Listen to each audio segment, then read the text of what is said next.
Hey, what's up, guys? It's Joshua Sohn. Welcome back to a new live stream today.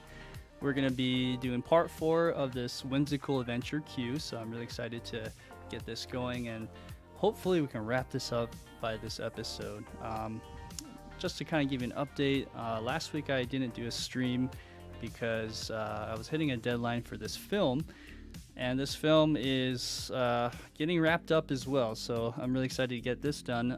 That is also a family adventure type of sound, and that's partly why I did this style of music for this episode, or this little series of episodes. So with that being said, I'm just really excited to get that movie score out of the way. It's something that I'm co-scoring with Christian Davis, and it's about 70 minutes of magical, whimsical 90s retro music that I'm really excited about. So I'll let you guys know officially when we're ready to announce that. But with that being said, let's go ahead and focus on this cue here, and I will go ahead and press play.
Okay, great. So there's a lot of things happening in this queue, and again, this is just something to stretch me as a composer. Nothing. I'm not writing this for any particular project. So the sky's the limit when it comes terms to where the direction this can go. I mean, I'm more of in the camp of film scoring, so I'm trying to use my imagination here to kind of take me to different places in this soundtrack. So not necessarily like, something that you could put, on a production music library website, but I mean, nonetheless, it's still there's just a lot of different things, and the next step is to how to kind of bring this all back. I mean, I just had another idea when I listened to this, by the way, when it started to kind of hang on that high note. All of a sudden I had an idea, but it's strained from what I initially was planning on doing. But let's press play and think about this for a second.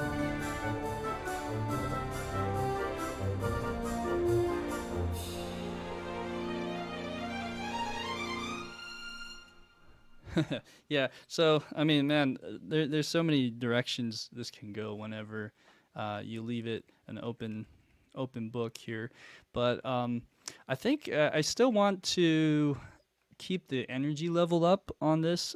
This little section from, what measure is this? Measure 40 something. Let me actually change this. Actually, let's change this one to the bars. So we have 43 here, and all the way to, let's say, 56 or 55, somewhere around there. We have this really kind of happy light whimsical moment. So, anyways, I think we have this moment where it's like a little breather, and then we can go off again. But I'm gonna make some few changes here. I felt like something here. Maybe this Woodwinds was a little bit loud. Maybe it wasn't the Woodwinds. Maybe it was the streams.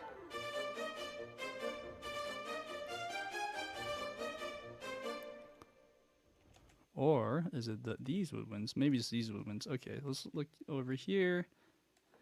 There's a lot going on, so we have like 6 things happening here. Okay.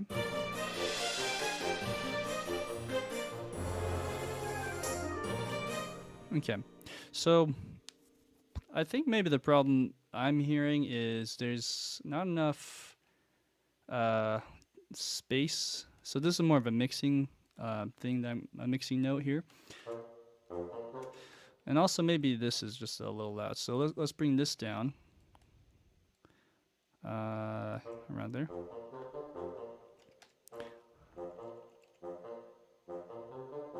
Okay, and there's a little mistake on that. I think we got that. Okay, let's double check these notes as well. Maybe I have that same mistake there. I see. Like that. Okay, no. So that should be good now. These bassoons still, to my ears, might be just a hair.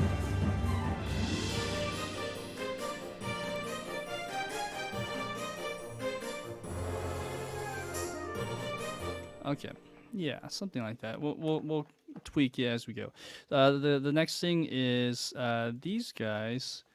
There is some reverb happening here. I think it could use just a little bit more. So what I like to do is I like to add another reverb. So let's see what I'm using here. I have the Valhalla vintage verb happening in the sends. It's just like a one of those group sends, and then this one here is an insert, and I'm just gonna bring this to a either, let's do a large hole. Oh yeah, and the mix changes, so change the mix to, let's say, 12, 11, around there, and do that for all of them. Let's see if I can do this quickly.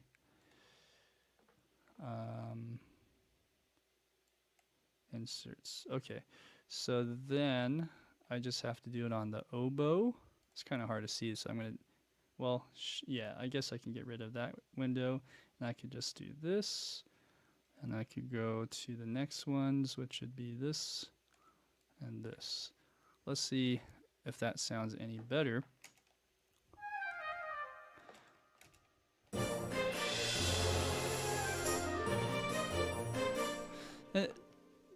Once in the context, it sounds probably better. And also listening in headphones is kind of hard to hear. So eventually I'll mute my microphone. I'll just turn on my speakers here and listen with the subwoofer I have. But let's just go back and hear that soloed for a second. Okay, yeah, I think that's better. It just gives it a little more distance. What about this one? Okay, that also helps. Okay, this right here, let's listen to these guys.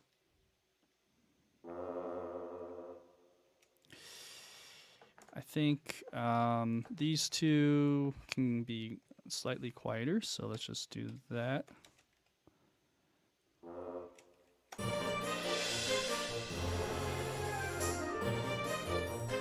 Okay, and then these as well. Let's see here. So I have some trills happening in every individual instrument. So I'll just go like this, or let's see. My key shortcut key's not working. Oh, I think that's why it was highlighted. Okay, so if I do that, that brings that down a little bit. Here too, And that does it for all of the instruments within that locator. All right, I think we are good to go. Let's hear in context. It's going to be kind of loud here.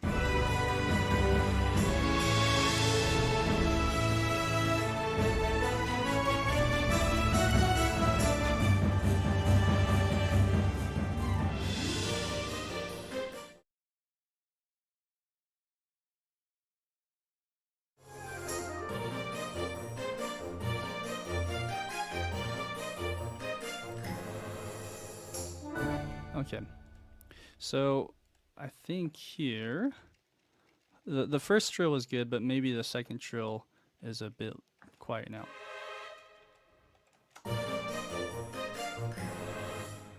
Dun dun dun. Maybe it should go higher. Okay, now is it a half tone trill or a whole tone trill? Let's see. We're in the key of B flat, and then this is a is that a F minor chord? Let's see here. Let's look at this.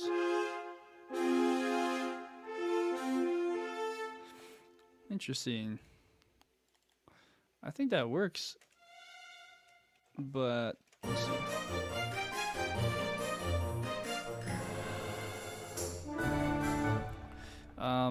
I have a D chord listed in my chord track, which it's hidden somewhere else right here. Yeah, boom, boom, boom, boom, boom, boom, boom, boom, boom, boom, boom.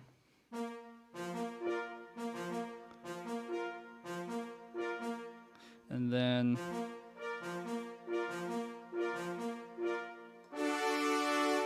I don't think that's a D. Yeah, it should be a. I think it's just an F chord. So if that's an F chord and this note is doing an F trill, I think it should be a whole tone trill, technically.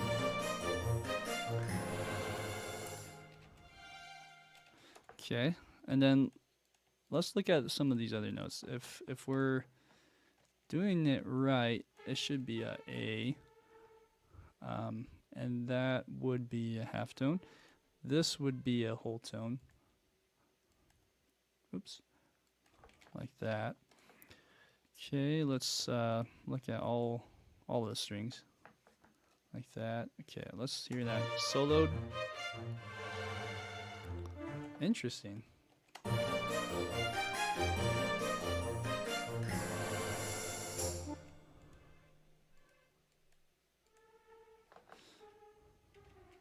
Maybe I'll change this one to an F.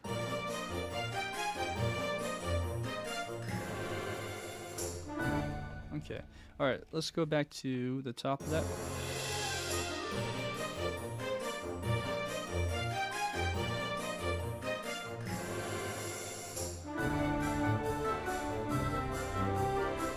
Okay, cool. So that's just the strings. I think I have that for the woodwinds as well. So let's double check the woodwinds and what they're doing. Of course, I have a A flat. So let's change that to a A. And this should be a major, not a minor, but a major trill. Let's look over here. Major trill. So that's probably what's conflicting or just sounding kind of weird. Oh, this should be a halftone trill. Okay, let's see. What's this one? Halftone trill. I think we got it all. Clarinet. Nope. Actually not. No, this is right. Okay, so anyways, that should sound better now.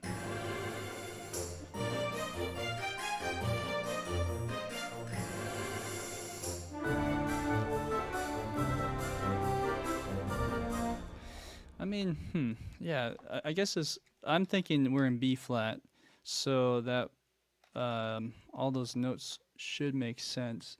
Although, maybe my ears are just playing tricks on me. Let's come back to it, and then if anything, we can tweak that even more. But I think music theory-wise, that's where it should be. Okay, so next we have this little horn solo. Where are my horns at? Right here. Okay.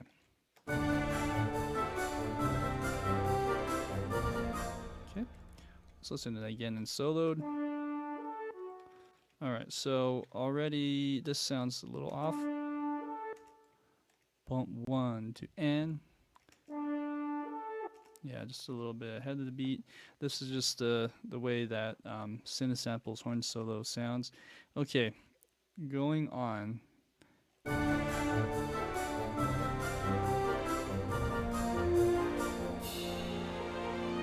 Okay, and then let's hear one more time to see if we're missing anything before we go to the next section.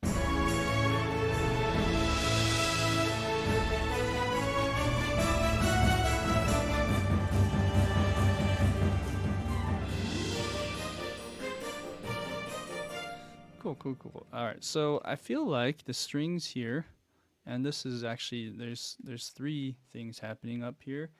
I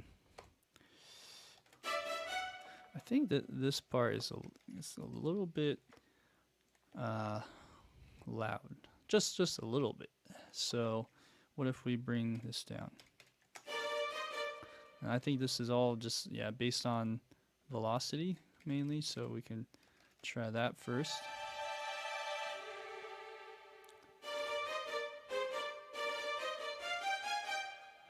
Okay.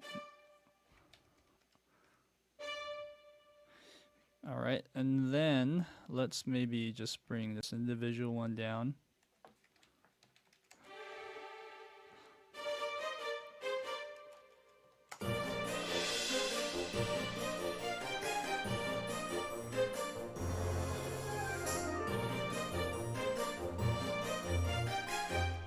Cool. What about this one? This lower one, that's pretty active part. This lower one could be louder, I think. And maybe we can just bring this up. Whoop.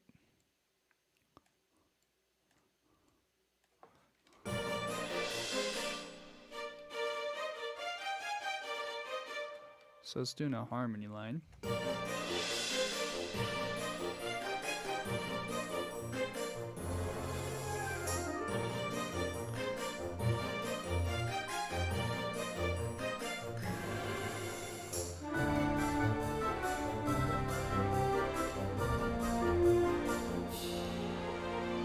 Okay, cool. So when the horns come in, is there anything else that's doubling? Let's see.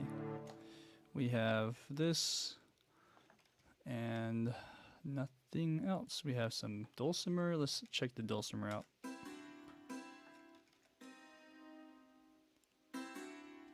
Oops. Hear that in context with the horn.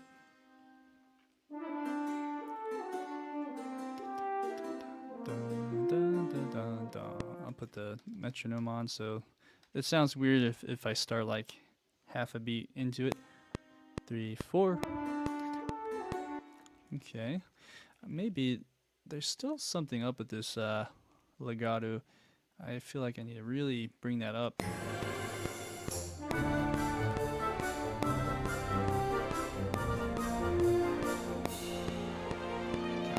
Cool.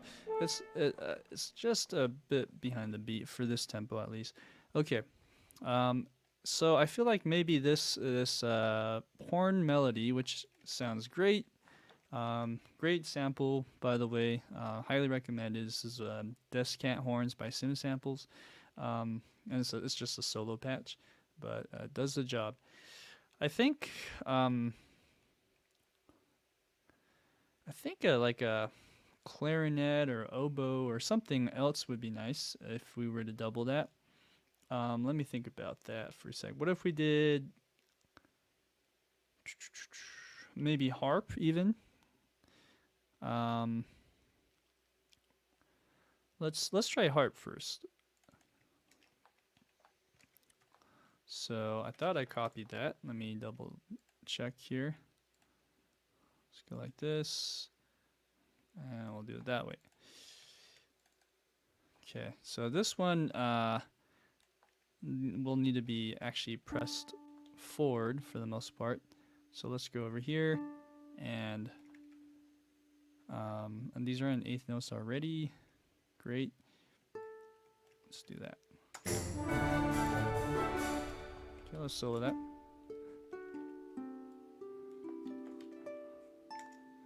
Okay, I don't think any of these affect the sound of this, so I'll delete that. We could probably just bring this guy up though, right here. Slightly, and do gradually more. Okay, let's see if this works.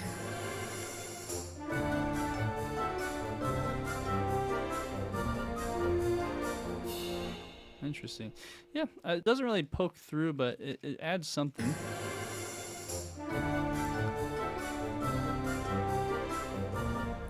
And now let's try to go in an octave lower. That might sound better. Let's see.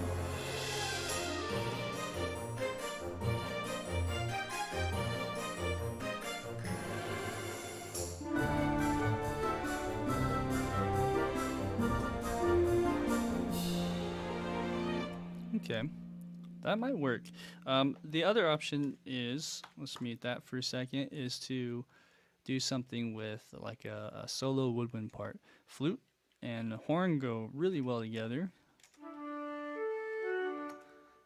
Okay, what is this? This is east-west. You know what?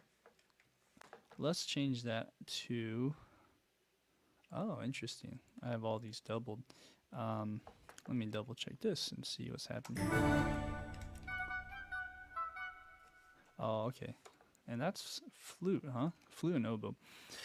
Interesting. Interesting. What should I do here?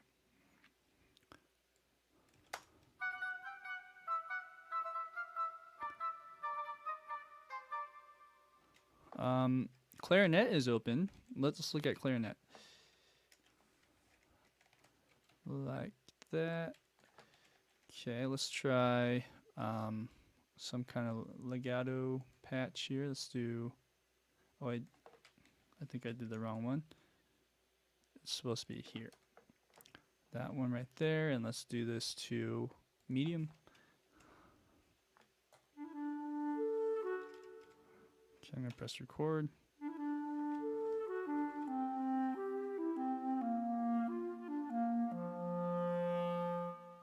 Okay, let's try that.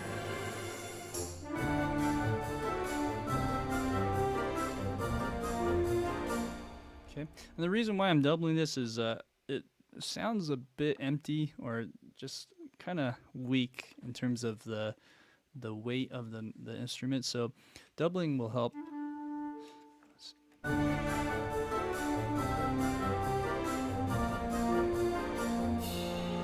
Okay, I think that helps. Anything else?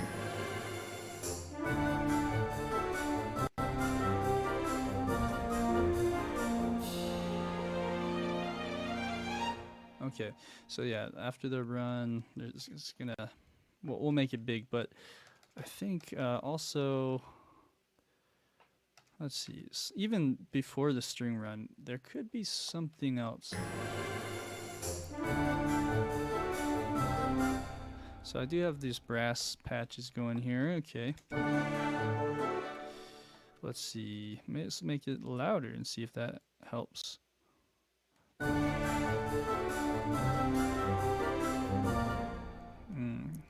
Can't really hear it.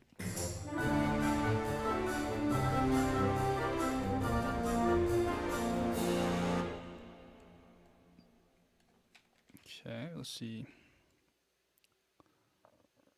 This is a kind of a tricky patch with Jaeger, because this is a trailer library, and I'm using this just like more of a classical sound. So it's not, maybe there probably is a better patch I could use, but I'm just gonna stick with this. Oh, you know what? I know why. I thought this was CC11 and this was CC1, so let's do the opposite like that.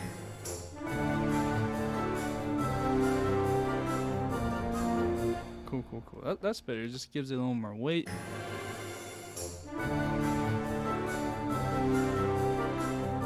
Okay.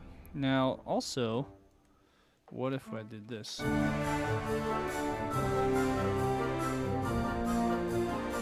Okay, so this is probably a D. This is probably a C. Let's fix that as we go. Oh, there's another trill I missed. Okay, good. So, interesting. This is a tremolo.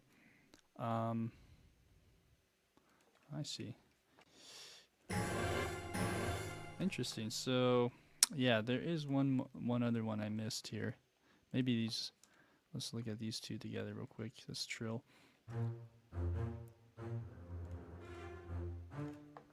Okay. Sounds okay.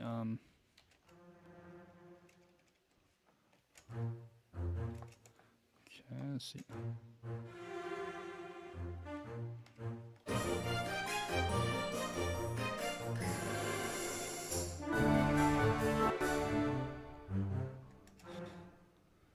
Okay. Anyways, I was looking at the chords as we're doing this, so let's go back here. We have D, and it looks like D major. This one looks like C major as well. So we have this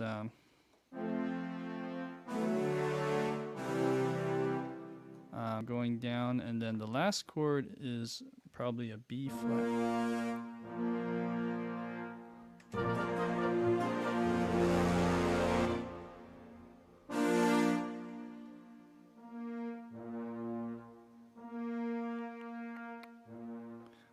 Boom. Interesting. Okay. So let's write this in. We have B flat. Okay. And also, I have not looked at this since last time. It's been 2 weeks, so I'm also just kind of getting refamiliarizing myself with this. B flat, B flat. Interesting. This should be a F then right here. Okay. Oh, actually no, maybe not. I think that's also B flat.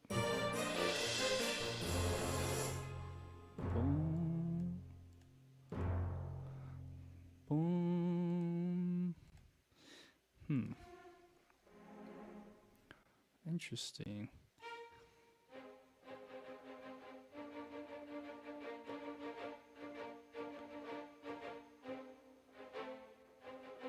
Oh, okay, so F minor. This whole time I was thinking is F major. So let's actually change that to F minor. That's why this trill here sounds a little bit weird. And that's why I was avoiding the third on this one. Let's see here.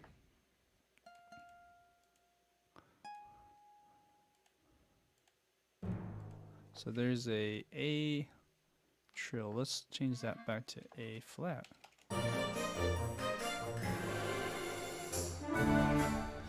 Yeah, so, sounds better. Is it a whole tone though? Let's see.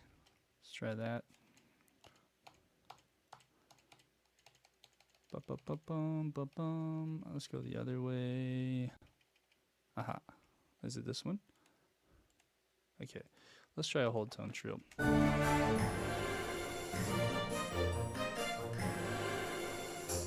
Interesting. Now, does that mean I have this one wrong? Oh man, it's hard to tell sometimes. So let's change that to whole tone trill as well. Okay, that's better.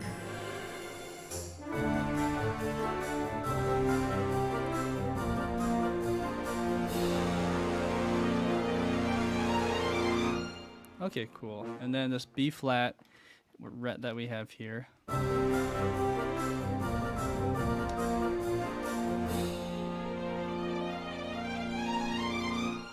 Yeah, so I'm gonna have to figure out how to get that sound, the brass to come in better. So let's see.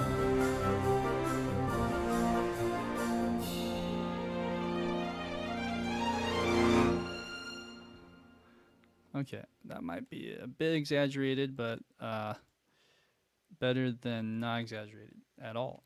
but let's see here. Let's do something like that.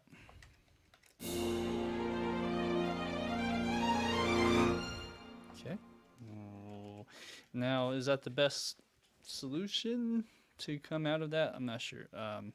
But it's always it's better to just keep moving and get a good start going. What's this right here?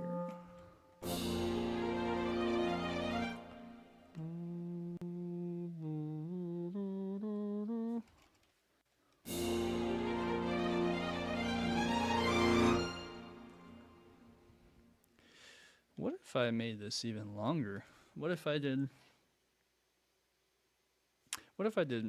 twice as long and just really add more and more somehow? Although, let's look at the range of this. So we have high. So that note's pretty high already. So I don't know if I can go keep going up the scale, so to speak. Okay, and let's check the notes here.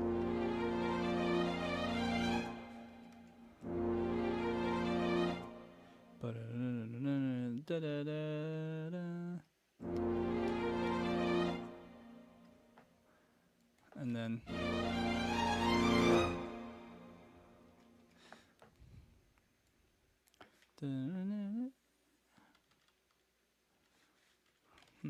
sounds okay. Let's see. Right there. That's kind of a weird one for me.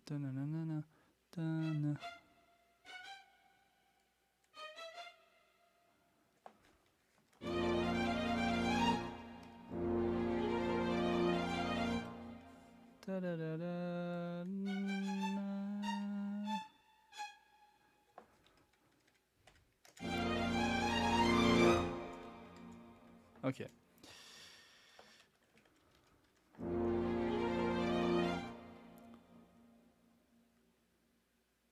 Oh, I think I know what to do.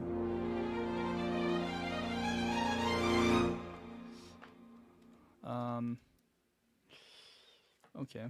So if I were to just get an idea going here, let's try bringing that to Woodwinds.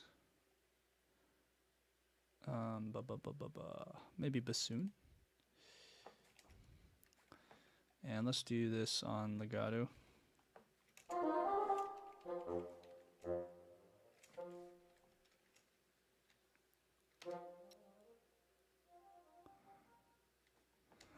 And that's probably not working out the way I was expecting. It might be too fast for the patch. Let's try this.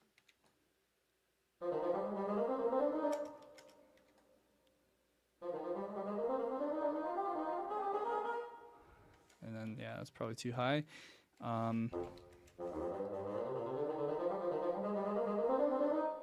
Okay, note-wise, I'm not 100% sold on the notes there, but it's just the idea of it, the energy quality of it that I like. Okay, so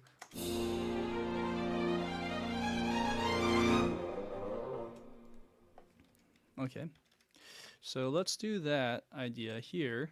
So I'll just do a cut and paste on the cello and maybe the bass. If we do the bass, let's go an octave lower. Okay, now let's listen to this by itself. Staccato, maybe not. Let's see if there's a run trill on the bass. I don't think so. Let's try staccatissimo.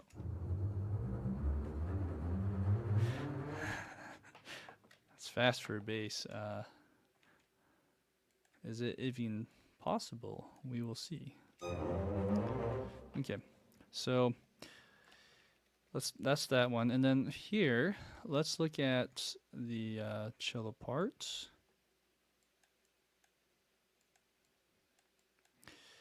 Cellos, let's see if they have a string run patch of some kind. They have a legato patch. Let's listen to that. No, it's too fast. So the next best thing would be we can even do tremolo. I didn't think about that for the bass, but kind of works. It's still too fast for it. So let's try. I guess we're stuck with the staccatissimo or staccato. Let's bring that down. Okay, and maybe like for the first two, let's do like staccato. Something like that. Okay, let's hear that in context.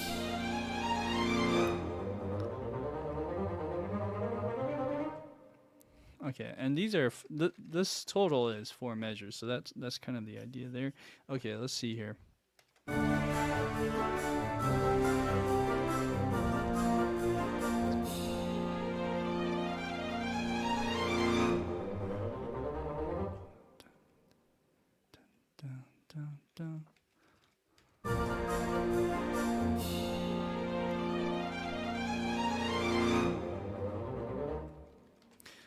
Okay, now that works pretty well. What if we flipped these two around? What if I did this here and did this one with the bassoon over here instead? How would that sound? I'm just kind of curious. Actually, you might have to double this version. Let's call it 1.03. Okay, I'm going to delete this. All right, so if I go like that and bring this over here, also, I need to change something with the bass.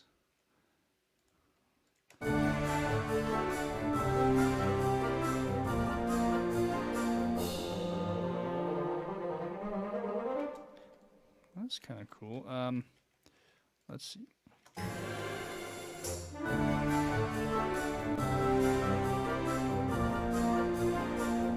Oops. Let me fix this real quick.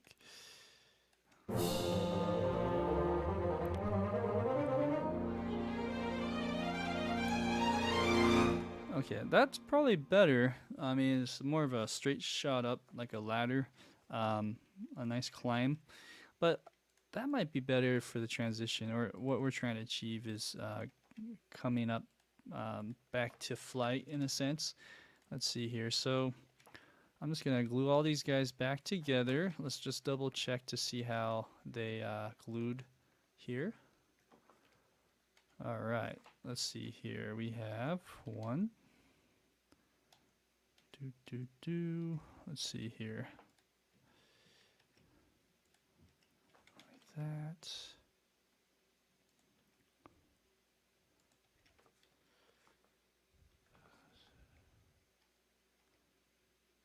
Da-da.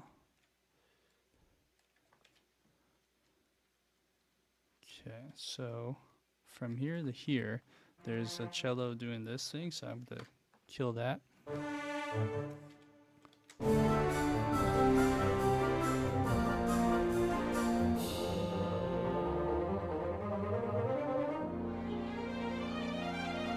Okay, so then what we would do is, I think we would have to continue the cello part at least. Let's see. Oh, my bad, wrong button. Let's try this again.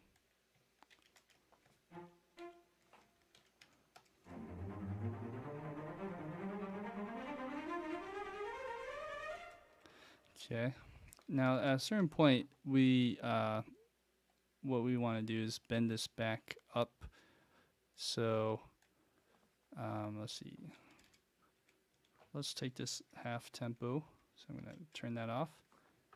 Go like this.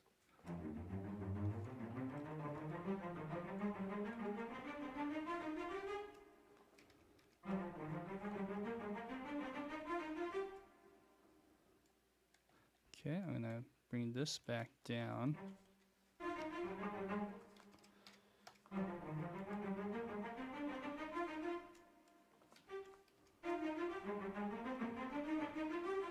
Right about there. Okay, so then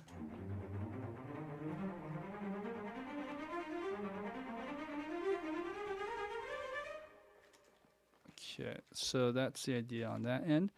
Let's try the bass, similar to what the cello is doing actually. So we might as well look at both together like this. All right, so this bass, and if I'm an active part, I can go like this, boom, go like this. Let's listen to the bass. Okay.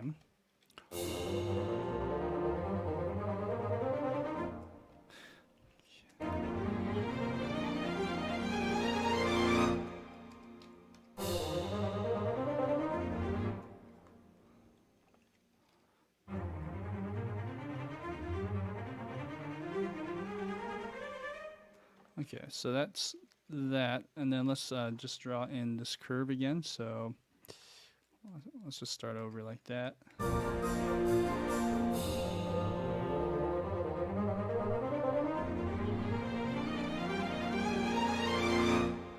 Okay, all right. So that is one idea.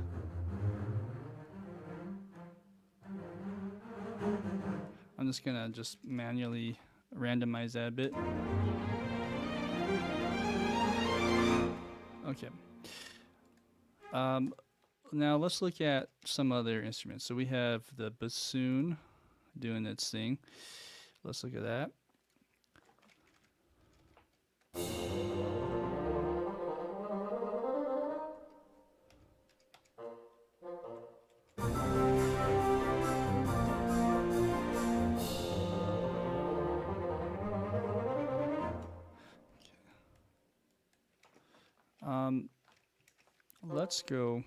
Let's change this up a bit. Let's go like this. Staccato.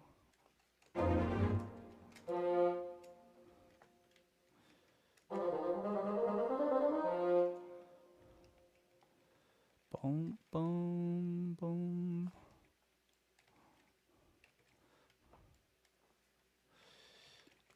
I'm not sure exactly what I'm going for, but I'm just going to play around here.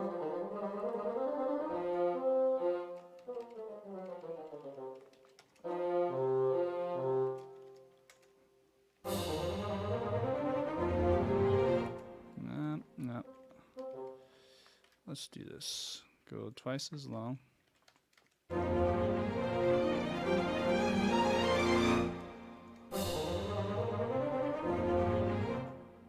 Okay. I was thinking if we were to give it a pulse there.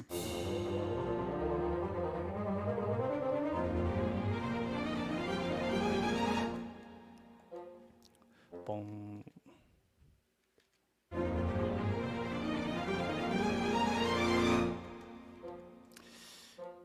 Let's just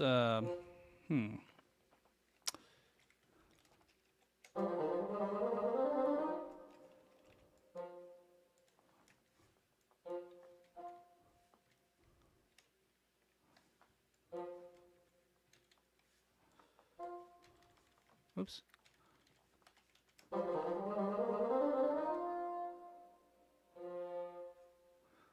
Okay. Oh yeah, and these are some Marcato patches actually play all the way through and others don't, so let's try this.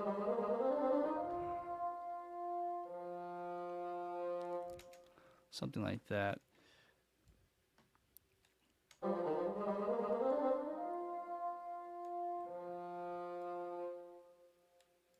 And bring that all the way up. Okay, so let's try that for the bassoon. The viola is missing right now, so let's go ahead and double the viola with violins, but maybe bring that octave lower. So let's try that. So I'm gonna go like this. Bring that down here. Oops, and let's make sure that we're on a run of some kind. Spiccato, detaché. let's try Staccatissimo for this one.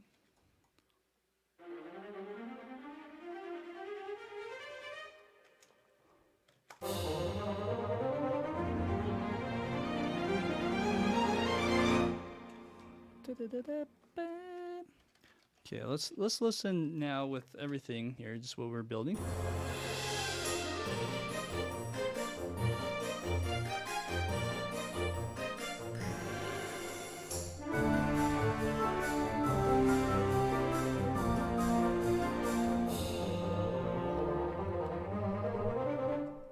Okay, all right, so here, I think the horns should be doing something now. So we have,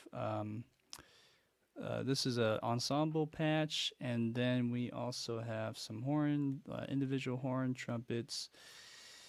We don't have tubas or any of those things. That would probably be good for this. Let me try this real quick. This idea for the first half of that run, and bringing this here. If I were to go like that, and how would that sound? Oops. Did I might have brought one note really loud, so make sure that that doesn't just poke out at us. Okay, let's see how this does.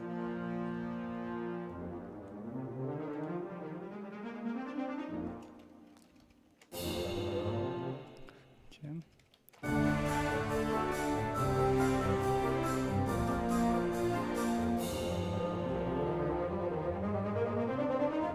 Okay, so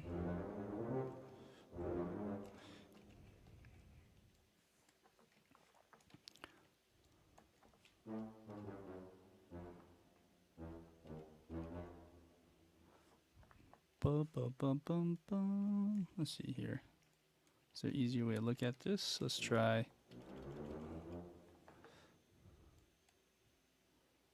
Okay, let's look at that.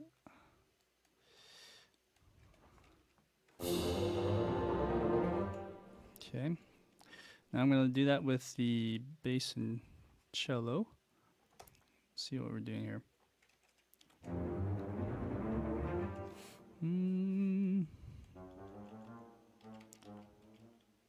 Maybe on the second half.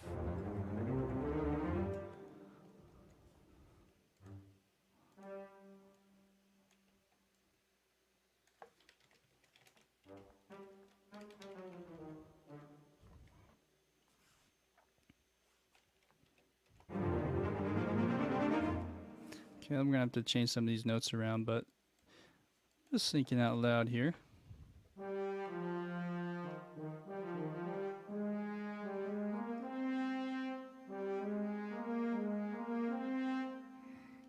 Let's change this also to triplets. So we have that triplets going on. Are these triplets? No, these aren't triplets. These are actually in 16th notes, aren't they? Okay, so here.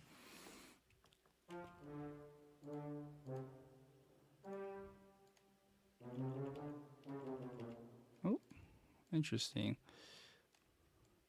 I just noticed something. Let me delete this real quick and press this button.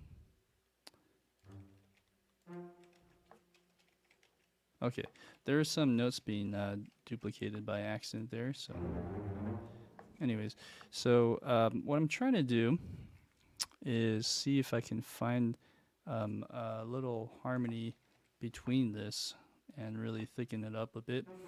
Either here, it can be the next. I've just decided with brass for a second, and then we can move these elements around as well. But let's see. Okay, so.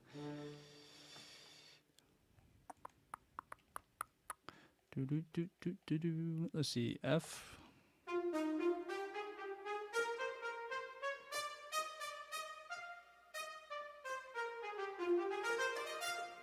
Okay, so we're doing like an F minor run. Kind of sounds major-ish, but the notes.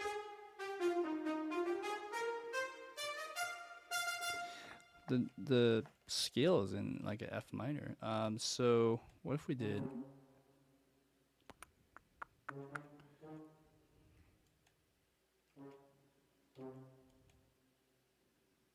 Mm,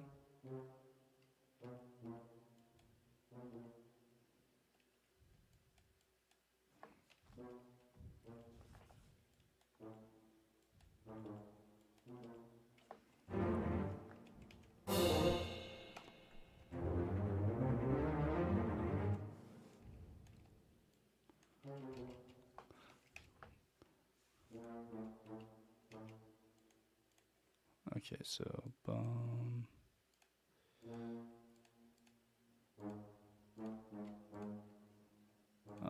let's see.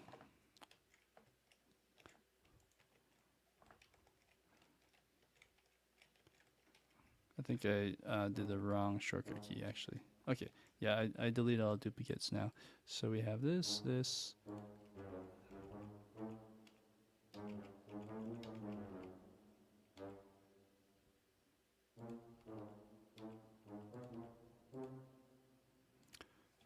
Okay. It's kind of tight, I know, but this is the experimenting part.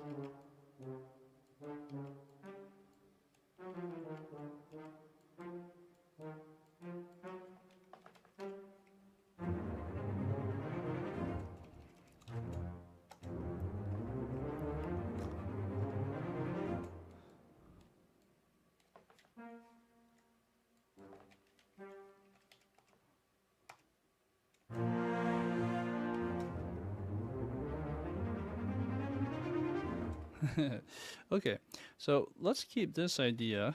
I'm not sure if I'll use it here, but I think I could use it on another instrument. Actually, now I think about it, perhaps with the viola.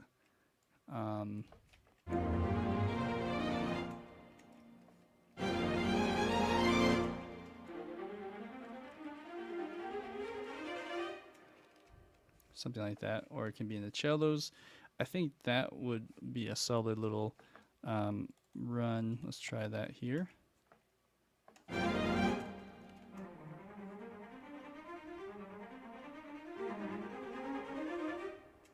Okay, let's listen to that in context.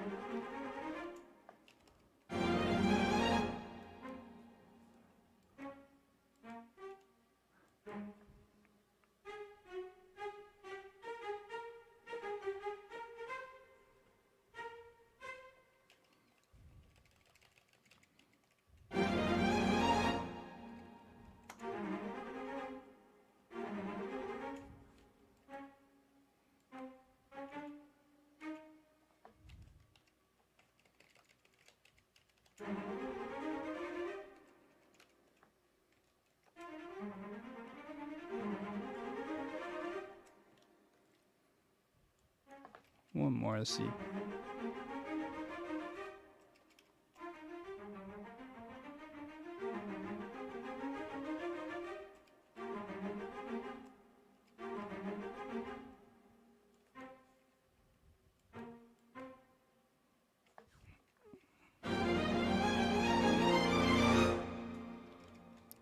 Put it in context with the full tempo.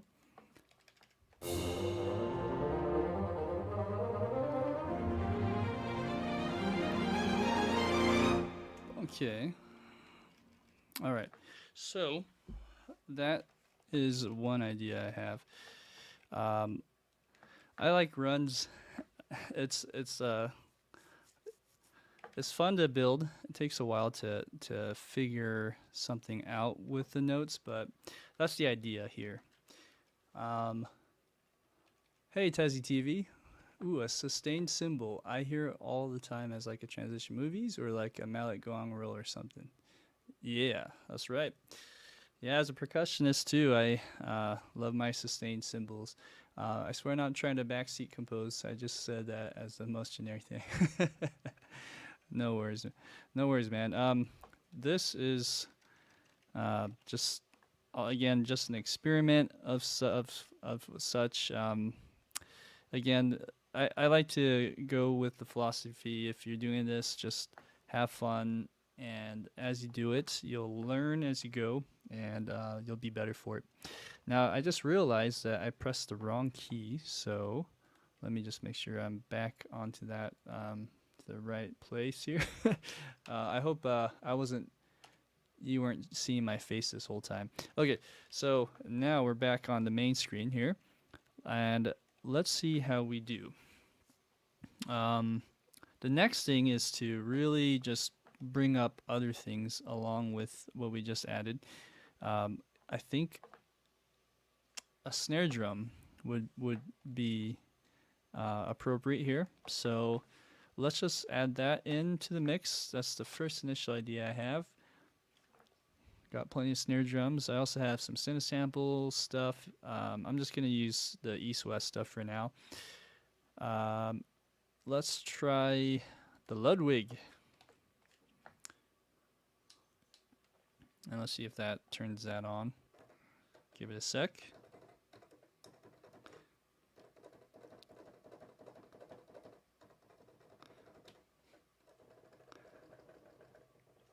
Let's see. Maybe I gotta press a button.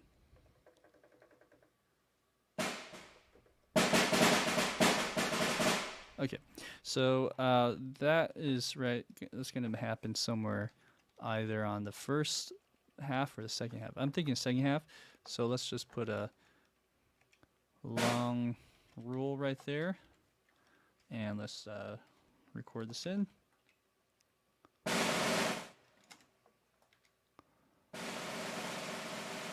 I think this is just one fader that I need to use.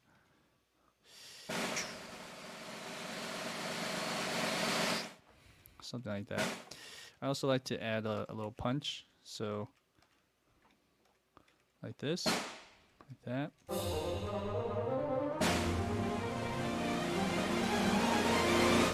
Okay, and let's bring that down just a bit. Yeah, that's the idea. We could probably shrink that a bit.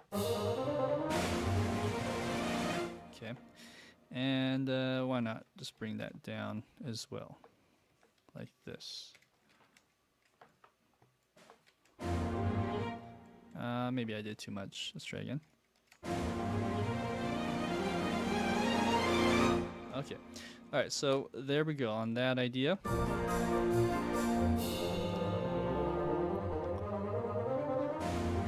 Okay, so there's this little like cymbal scratch,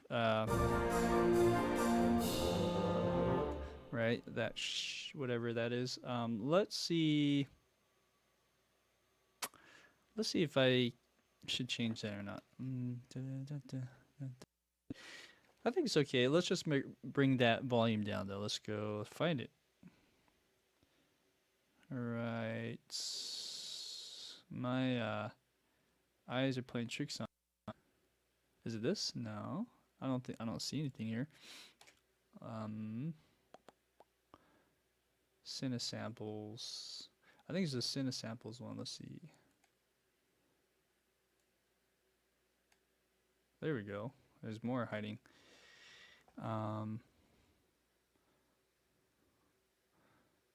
If you guys see it, let me know.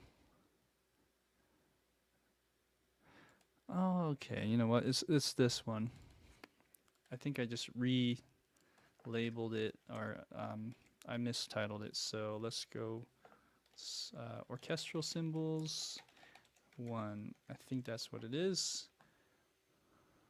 Or COA orchestral symbols. Okay. Good enough. CO8. Boom. All right. On this scrape idea, let's bring that down. Okay, great. Dun dun dun dun dun dun. Now we're missing woodwinds. We're missing some other things. So let's try looking at brass real quick.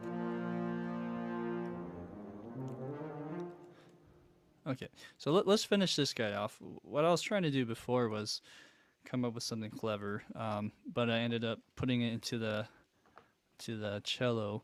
So here I think we'll copy what the bassoon does in a sense. Or are we? Bassoon goes all the way up, huh? So let's think of a different idea. What if I did this twice? I've seen that in orchestrations. Let's try it.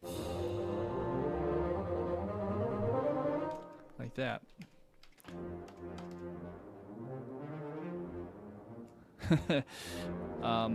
We can smooth out maybe this part a little bit by kind of using that trick we did in the basses and cellos. I think it was like this. Yeah, I don't know.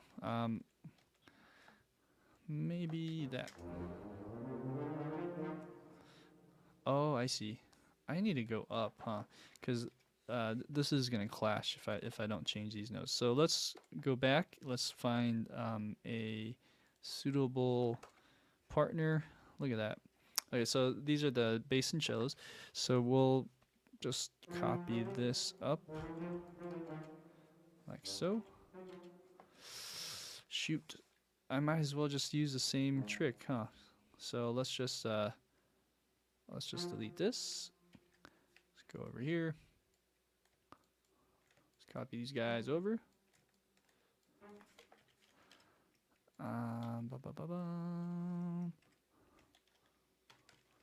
Like that.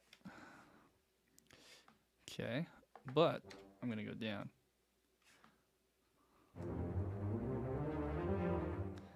Okay, and let's see. What if I did this?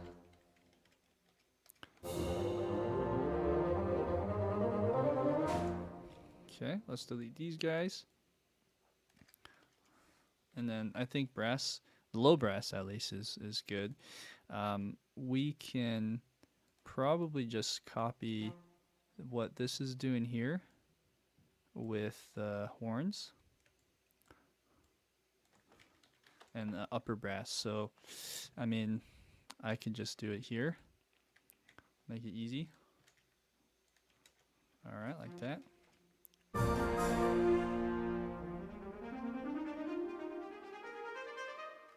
Something like that. Let's just do that as a placeholder for now.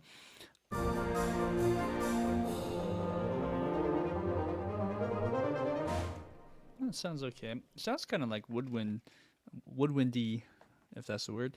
And I'm debating if I should just have the woodwinds do that, maybe.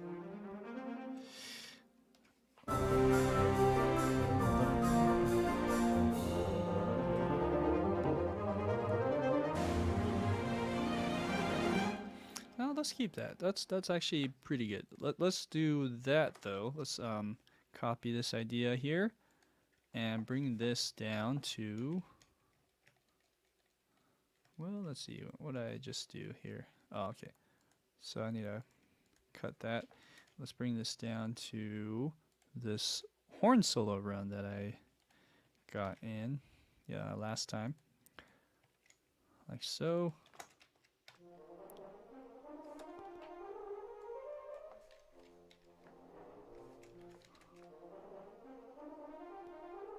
Pretty high.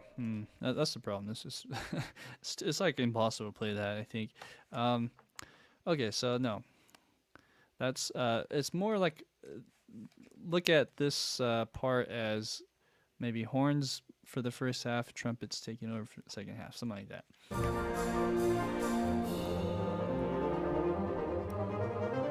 Okay, cool. So I think we're good on that front. Let's do this too. Let's bring this down.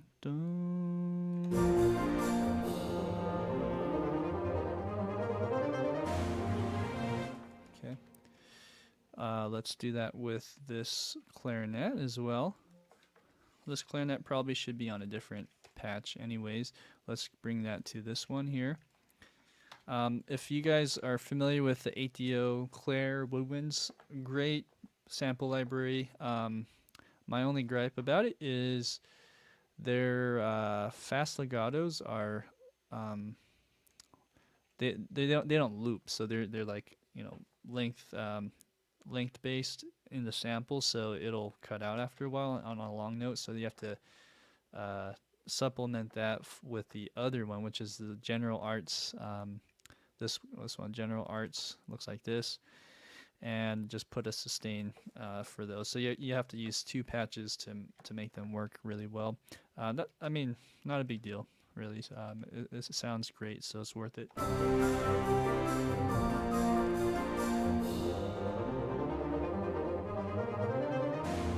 Okay, cool.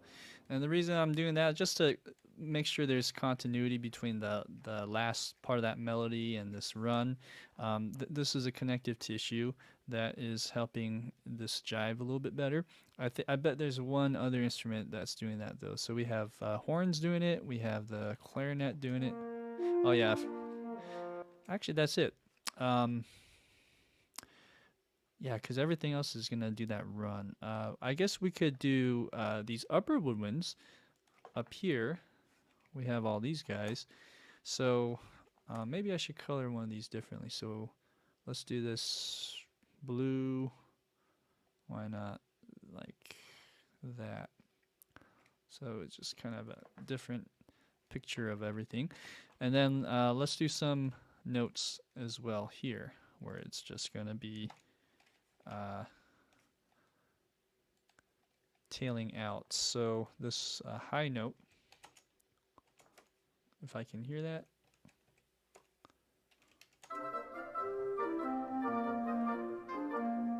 Okay. Dun dun dun dun dun dun.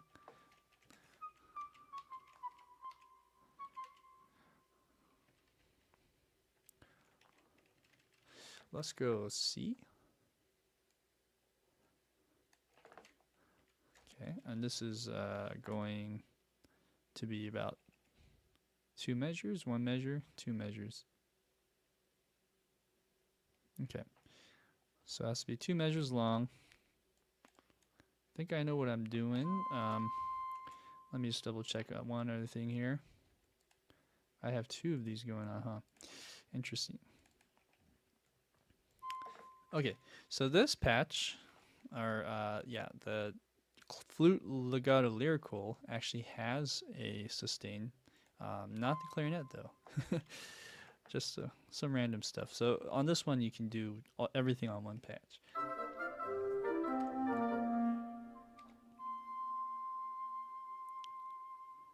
Cool.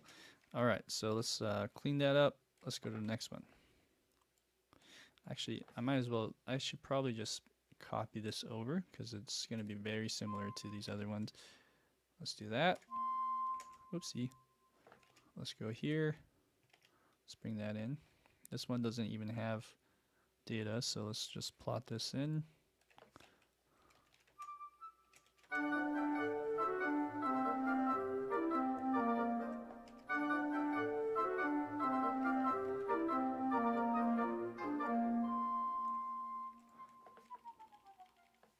So this one is doing a C, this one's doing an F. We have legato oboe. I think oboe has something similar. Yep, it does. It has a sustain patch or articulation there. Let's use this. Like so. Whoops.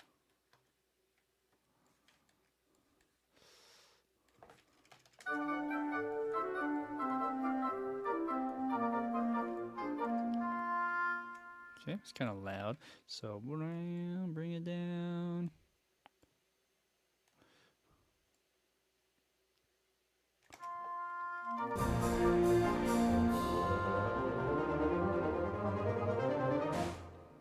Cool, cool, cool. I can bring it down even more, probably.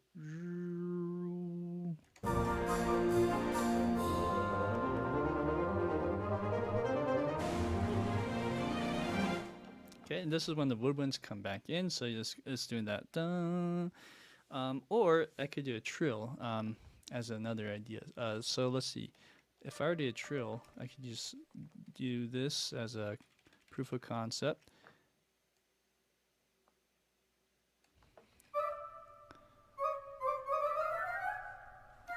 We're in a F, probably. Okay.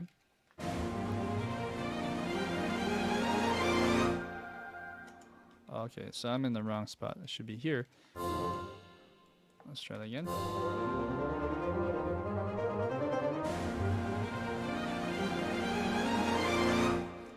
Okay, cool. I think we could probably supplement that with some low, like clarinets. Let's just do one. So let's do that. Bring it down here. That's the wrong one. Alright. Do I have trills on this one? I don't. Because I am on the wrong one. There we go. So we're doing this. And then we're going to trill it. Maybe a C. Let's try a C. And then let's do a... would that be a half? Probably a half.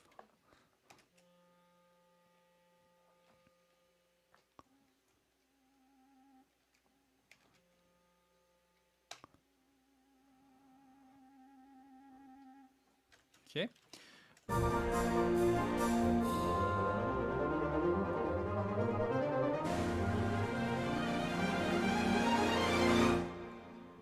Cool. So this, probably doing octaves.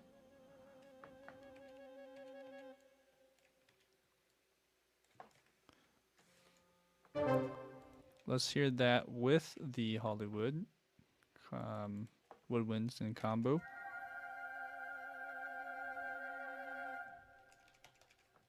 Okay.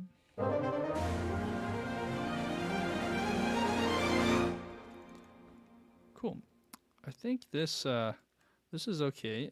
It probably can go down just a bit and then even more towards the very end. It's hard to get woodwinds to be as dynamic as maybe some other instruments, especially the highs. But we'll exaggerate as best we can.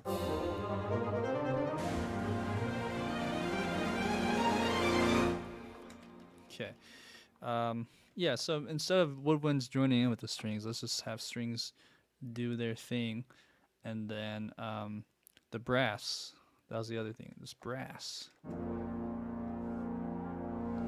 Okay, so the high brass, let's look at that.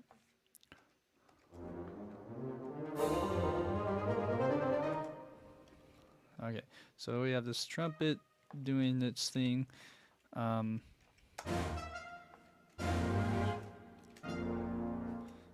Okay.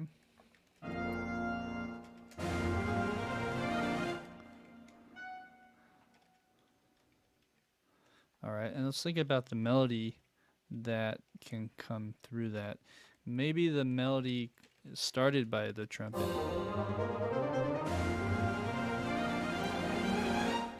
Okay, so we'll hold it there. All right, and what's the melody?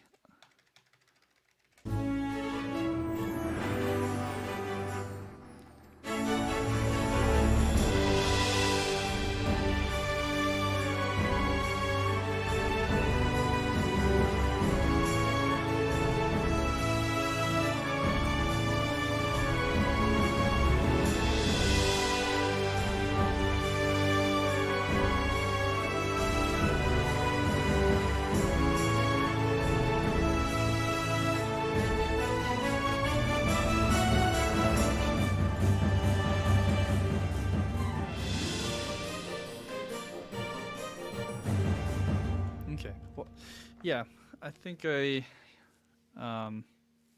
have somewhat of a plan for this ending. Also, I'm hearing this transition again. I love this transition, by the way.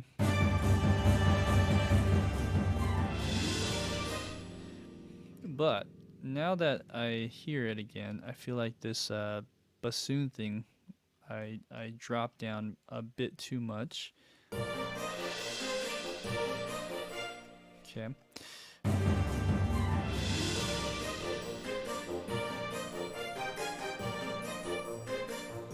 I feel like, and I'm just diverging here, but I feel like this would be perfect with some low end brass as well. So let's just do that real quick. Okay, and let's bring these guys down. I wanted to minimize instruments here, but I feel like it's missing something still, especially because how full it sounded just right before that. So this should help.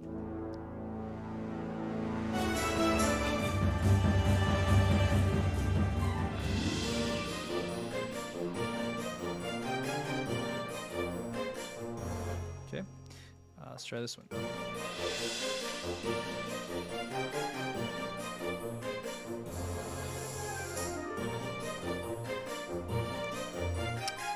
It's great. Let's make sure that is written in. Okay, so cool. I think we're good there. Going back to this run, let's now find some inspiration and figure out what the heck we're gonna be doing here.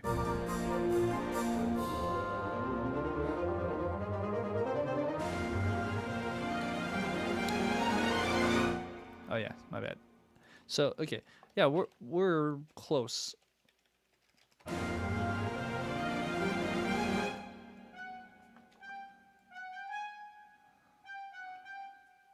Dun, dun, bum, ba-da-da, something like that.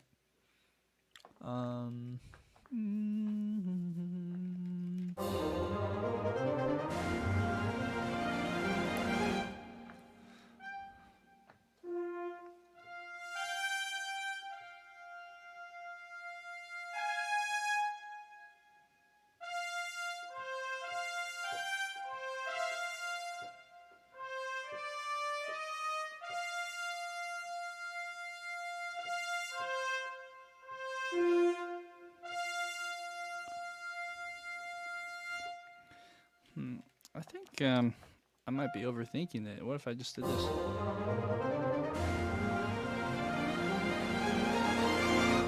Let's just do that.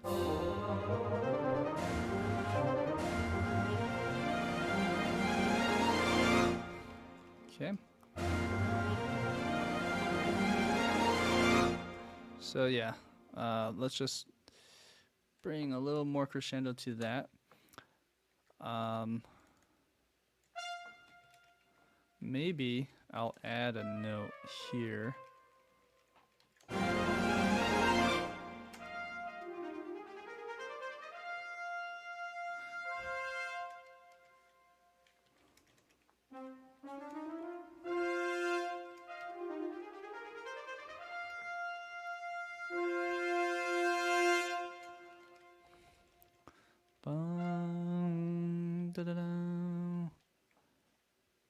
Bada-boom. I'm just making it a little fancier by just doing this. Let's see how that sounds. Actually, I'll have to do it for all of them.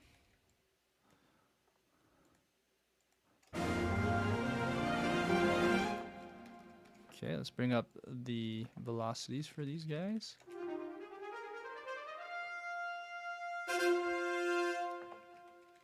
Ba-da-boom.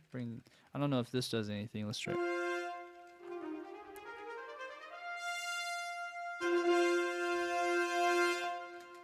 Okay.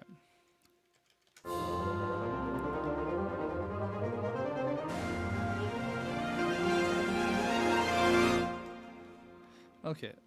There's a lot happening.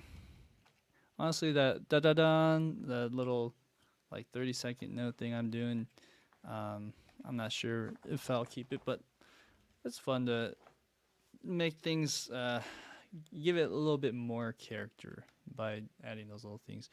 Okay, so last few touches, we're missing percussion, we're missing harp, and these little plucks. So let's add that into the mix.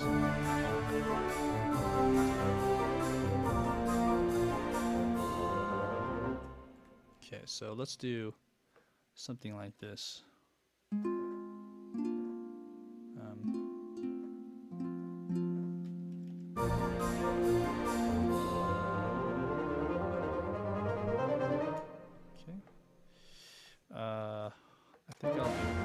glissando, and I have a pedal going on. I think this pedal is on something different though, so I might have to change this, but let's try it. That might work. Let's just keep it in B flat.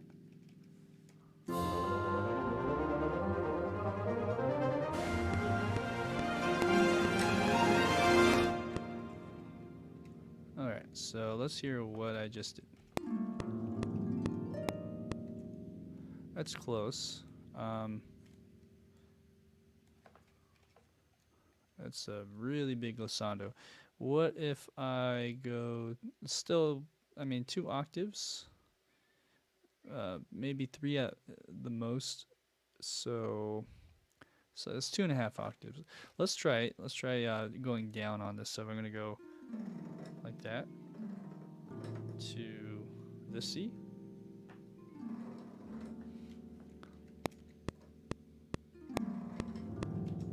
Let's try again. Nope. Okay. So I feel like this needs to be faster. So let's just bring this in. Like that. And let's try again.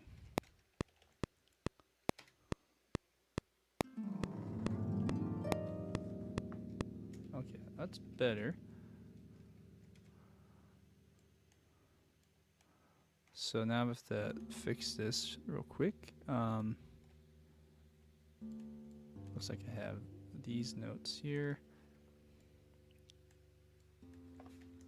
I'm going to push this over and go like that. Okay.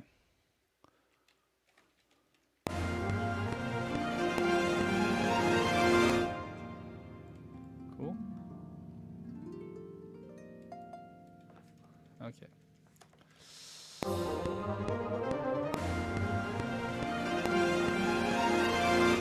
Okay, great.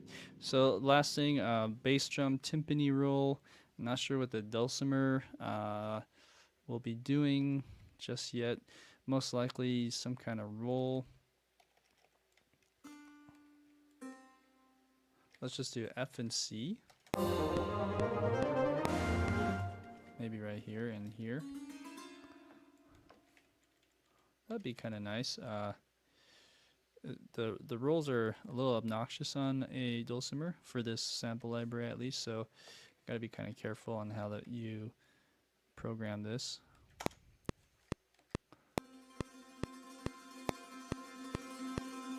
Something like that.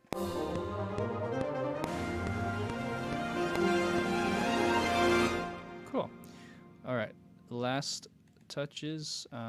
Maybe bring up this art.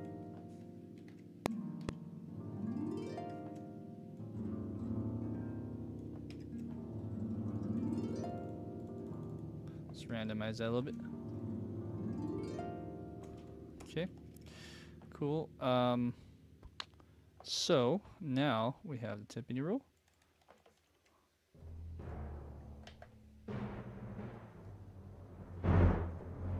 Let's do F.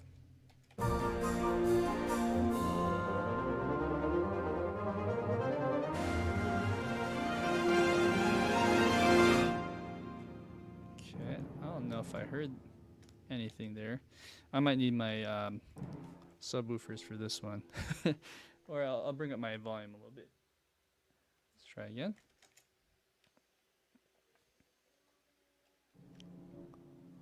I see. Let's try this lower one. Let's go ahead and delete these. Do it again.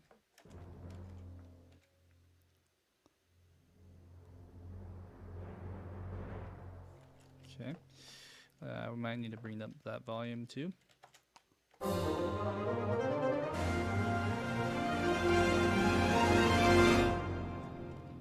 Okay, all right. So, if you guys are familiar with the Cinesamples percussion library. This attacks at the very end. It plays a F, so I have to kind of tuck it down a bit so that when if you're changing the note, so in this case I would probably hit a B flat after here on this one. All right, so let's listen to these two.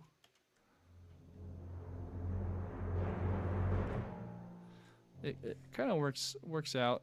Sometimes you have to finesse it a little bit more, but the idea is to get the attack out as much as possible before the other note sounds, to simulate,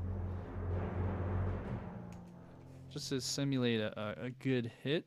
That's what a timpani roll or timpanist would do, is they get off and then they play a different note.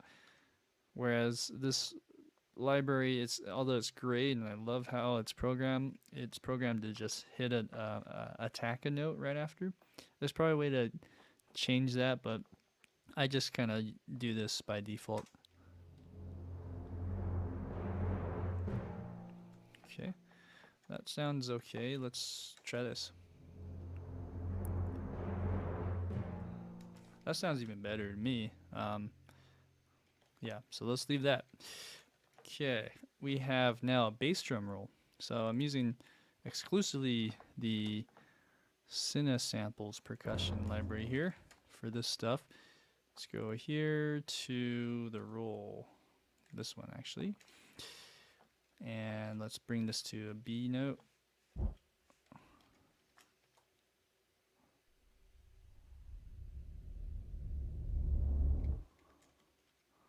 Something like that. This should actually go down.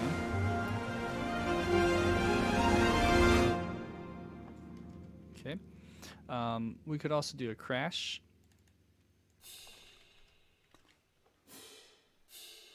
Oh, we should double this, huh? So let's go ahead and double this. So we'll go whoop.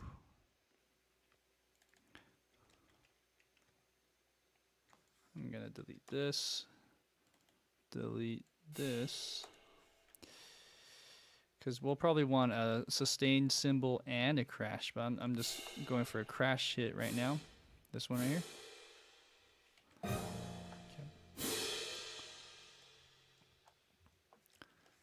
All right, so there's that. There should be a nice kick at the end of this roll too. So maybe I'll bring this up a little more.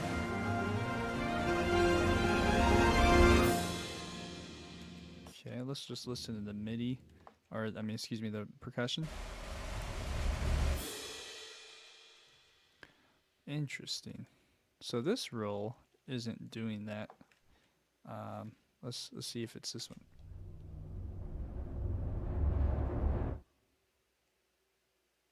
Huh. Okay. So this roll cuts out on the trigger. That's interesting. Let's see. I don't know if it's just a setting on the release. No, I don't know. I'm not sure. Maybe the older one did. I don't know. Well, this is the older one actually.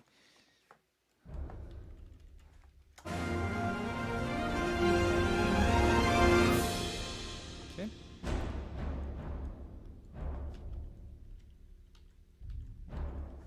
Let's just do that. Okay. Sorry. And then the last thing, maybe a gong roll. Maybe I'm saying maybe just because there's a lot happening here. Gong roll, suspended cymbal roll 2. Oops.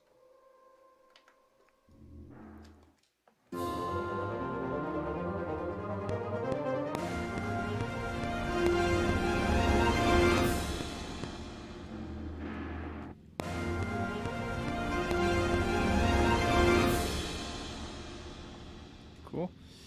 Yeah. We're just throwing everything at it. So here is the other one, which is the suspended cymbal.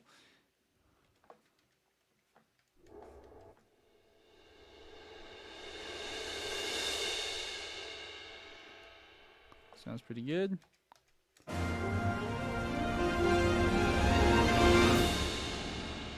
Okay, so that gives it enough of a push towards the next part. Another thing you could do is a triangle roll, and you can even do a triangle roll like at the beginning.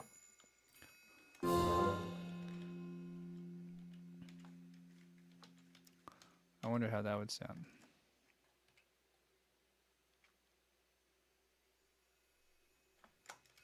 Let's try a different triangle, shall we?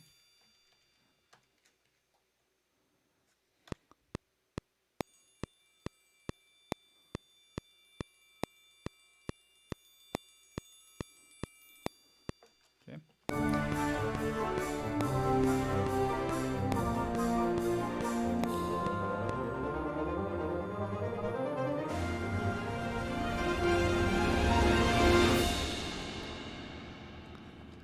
All right, so we're getting there.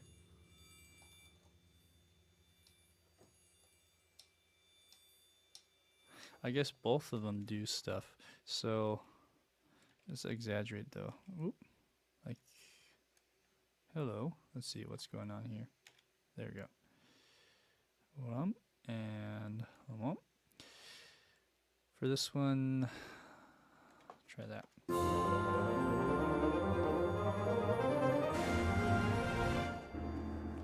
Something like that. I think that triangle is a little loud, but it should be good. Okay, let's add a little kataka. Oh, this is tambourine. That's okay, let's do that too.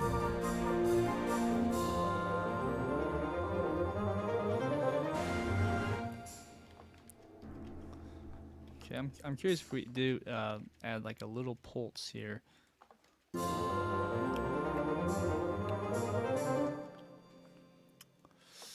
Yeah, I don't know. Let's just go with it for a second.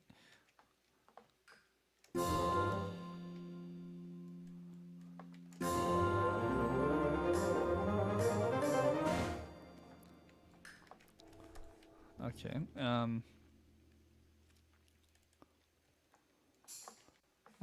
No tambourine. Yeah. Maybe tambourine roll. I don't know. But I'm intrigued by this idea here. So this little boom, boom, boom. What if I added something else with that? Oh, I'm not sure what just happened. Everything just jumped. Sorry. Okay, going back here. So you have. What if we did dulcimer? Something bright.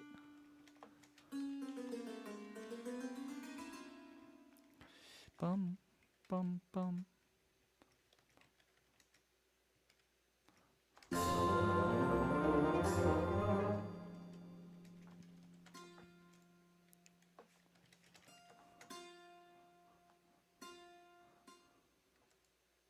Okay. This is tricky because there's multiple things happening here with this little roll, so we gotta be careful. Let's try if we can do it in one patch.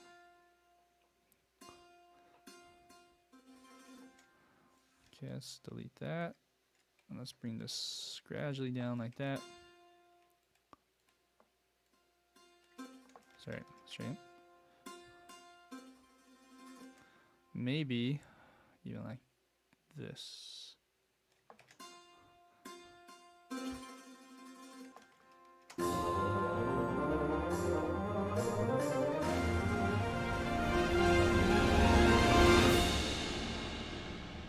Okay, cool.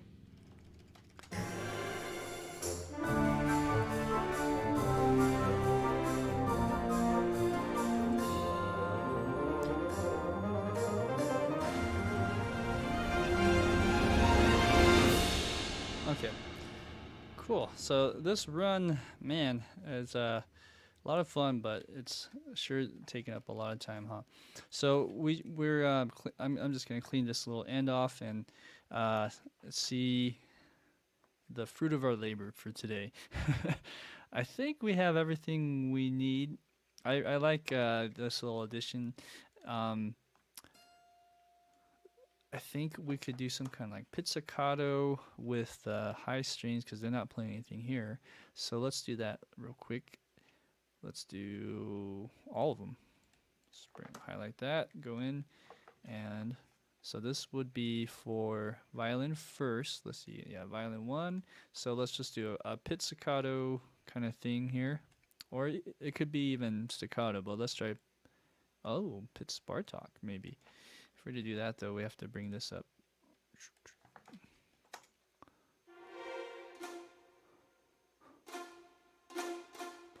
Excuse me. So let's bring that down. I think that works.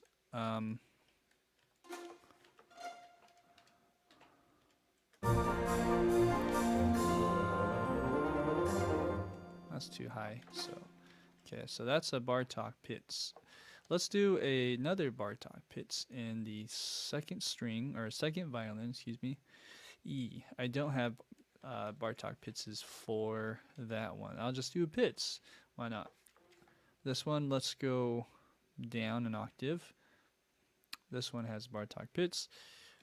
Let's just make sure that all of this right here is accounted for. Something like that. Okay.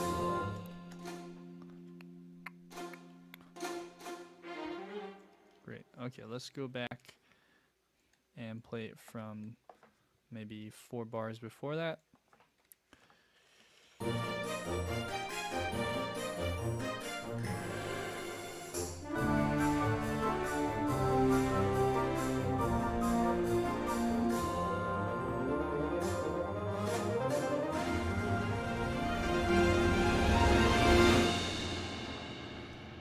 Okay, this ending though shouldn't be that much more complicated.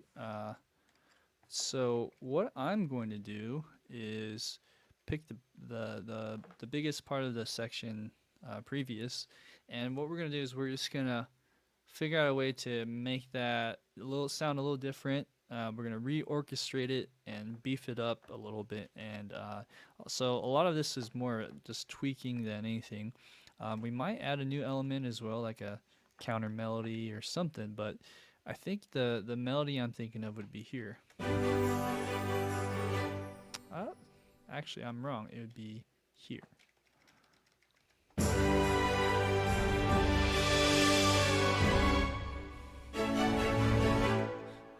Yeah. Okay, so let me let's see what we can do. Let's do a quick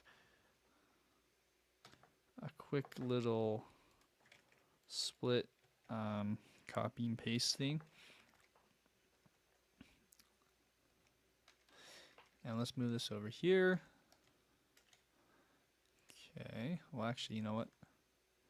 Let's undo this. Okay, that's what I want to do. And let's also make sure we're in the right key because we modulated to B flat. So we're going to have to change all this.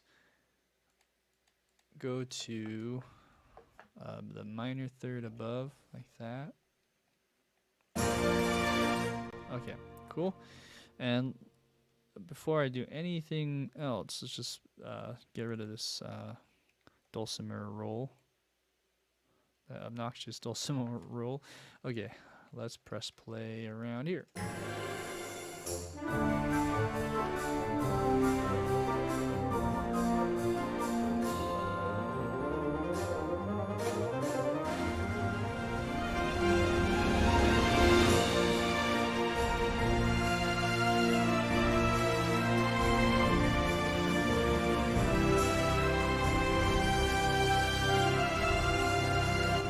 Okay, cool.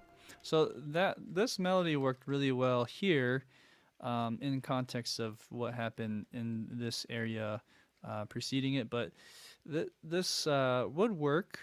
It just needs to be bigger, and it has to be somewhat more rhythmic, I feel like. some kind of cool ostinato pattern in the strings. Let's see.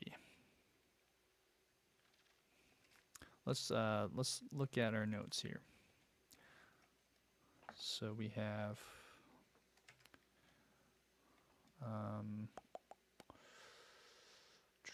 there's a lot of stuff here. Let's see. Let's just go by instruments.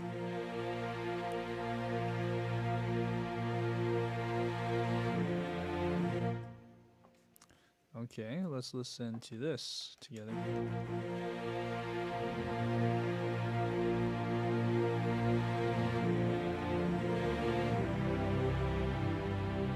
Okay, cool. Besides that, what is there anything busy happening? Like any string spiccato stuff? Not really, huh? Okay, so this is where we could do something different.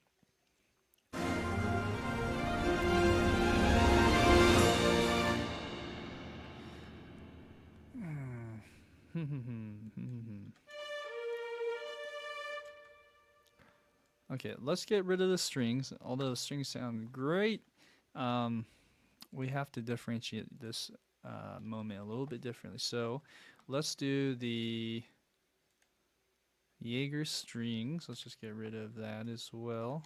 Or let's mute. Let's do this.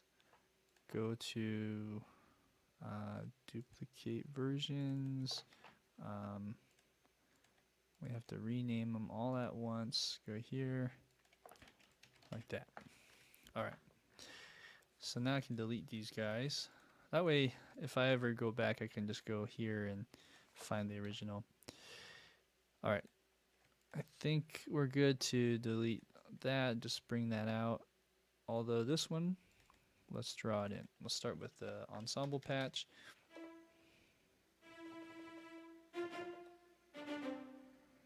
Okay, let's make an ostinato, a really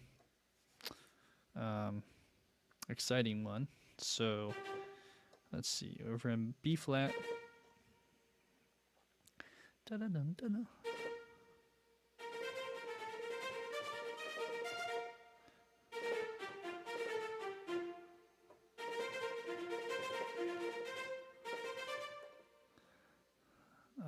What else?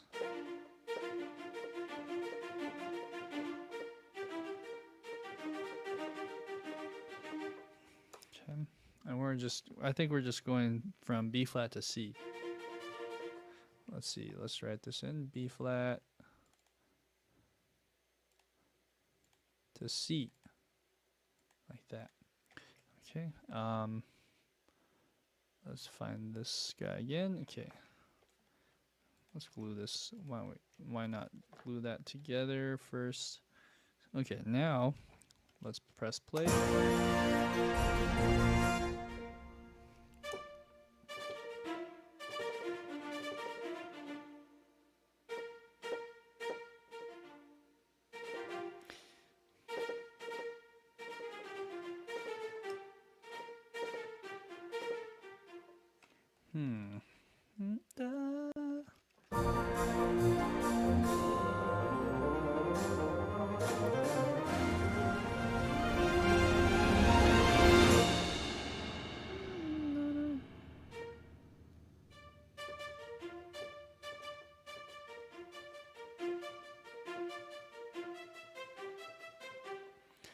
Okay, let's start with a simple idea like that. So we have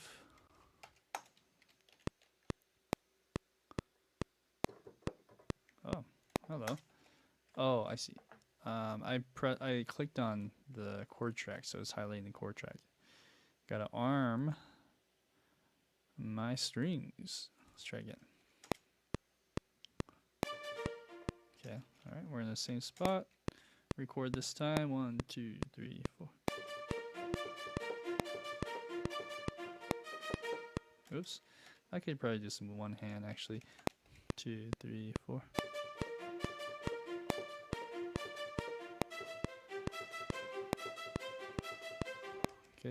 actually, it's every 2 chords, it looks like.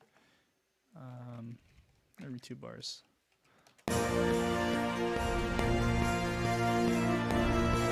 No, it's every 4 bars. Okay, that kind of threw me off. So let's do it again.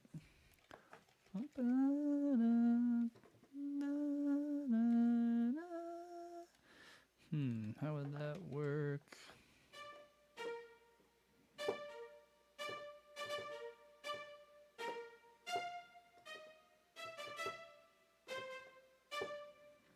What if I went?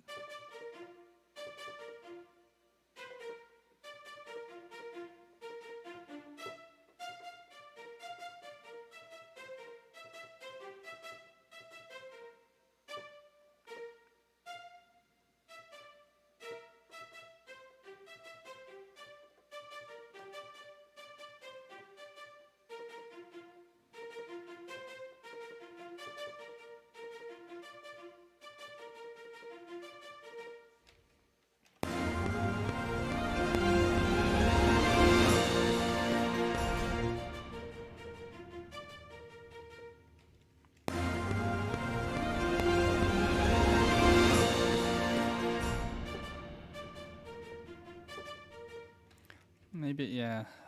Maybe I should start on the 3rd.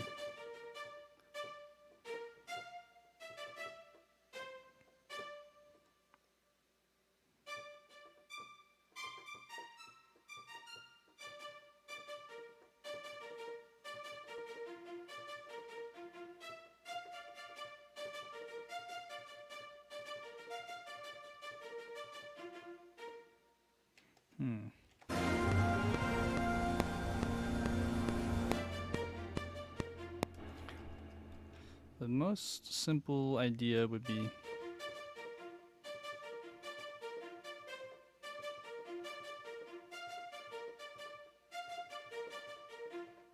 let's try that. 2, 3, 4, 1.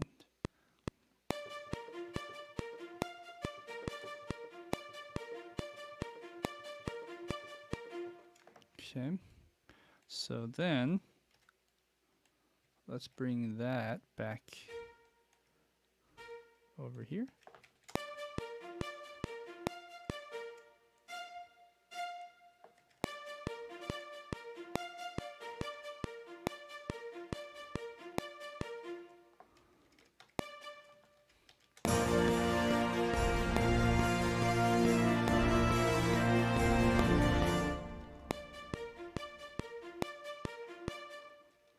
Okay, let's listen to the first half.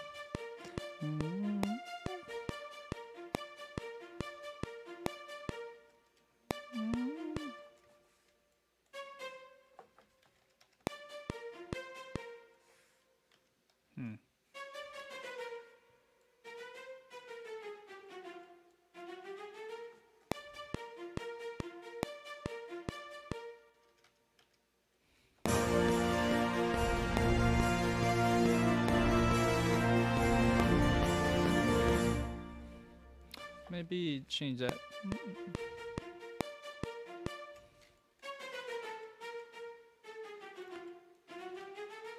Okay, so then we can just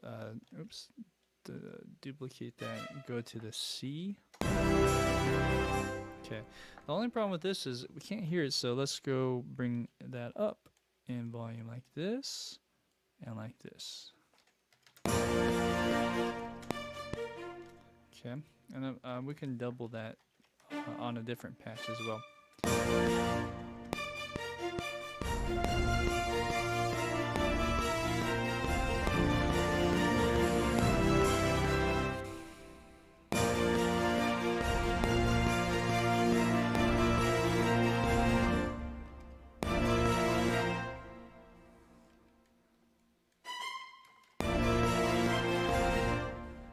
Dun, dun.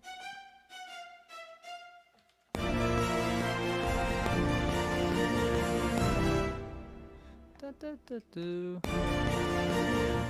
Da, da, da, do, da, da, do.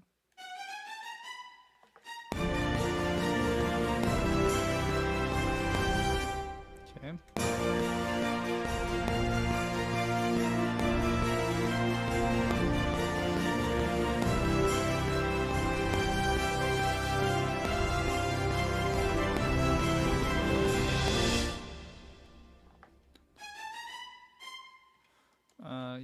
Okay, and again, everything's gonna be molded a little bit differently because this is like sort of a copy and paste job, but I think we're in the right direction now. So those strings are nice sounding. They could probably go down now just a bit like that. All right.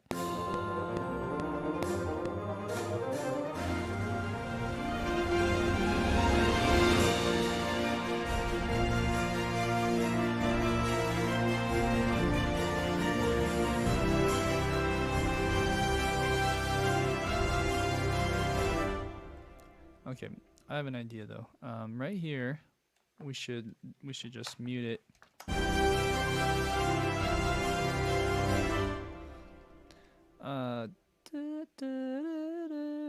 Oh, actually, yeah, I'll use the same patch actually, but let's bring this over there for now, and let's record something in there. So it'll be like.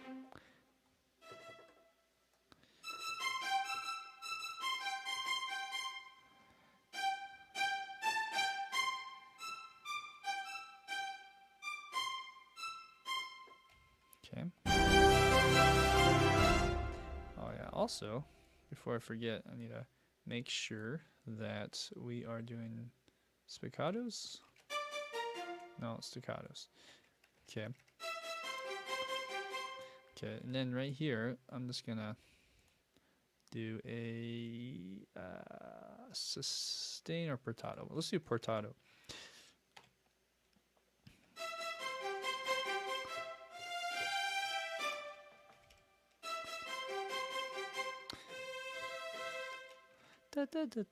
See.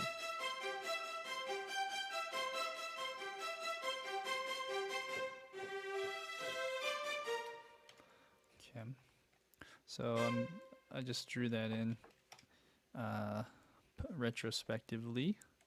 By the way, if you guys are enjoying the content, I try to do this every week, unless you know, I have a project that I have to attend to or something. But generally speaking, Thursdays are the days that I've set myself to do these live streams. So thank you for those who are coming by watching. I appreciate anyone making comments like Tezzy TV, and anyone else. If you guys want to learn more, you can subscribe to my channel. Also, press the like button. Okay, let's see where we're at here. So we're gonna do portato like so. Let's delete that.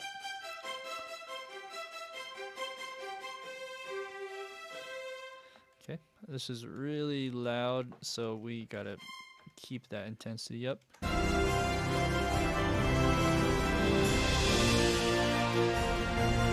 Cool. All right, so there we go for that string thing. Having a good motor for this section is really crucial. So the problem is I had the string melody happen in there in the first time, so we need to replace that with maybe brass. We do have some trumpets playing here.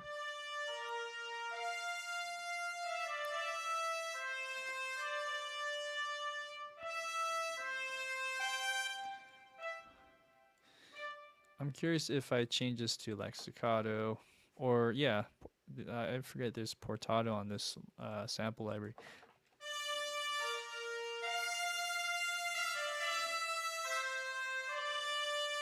Let's hear how that would sound. I might have to reshape this too. So let's just delete it. Here we go.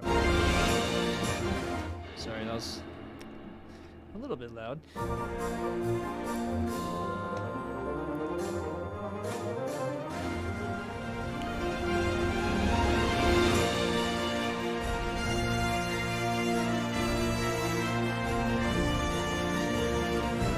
Okay. Also, this is rushing with this portato articulation change, so let's just put them on the grid as best as we can.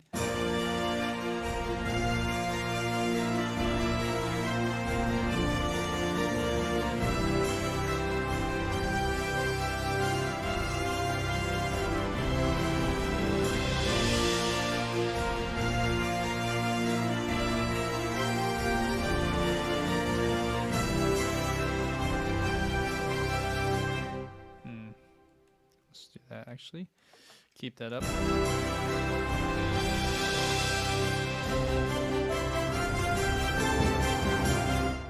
Okay, yeah, and that's just the kind of material from the last time. We'll change the ending.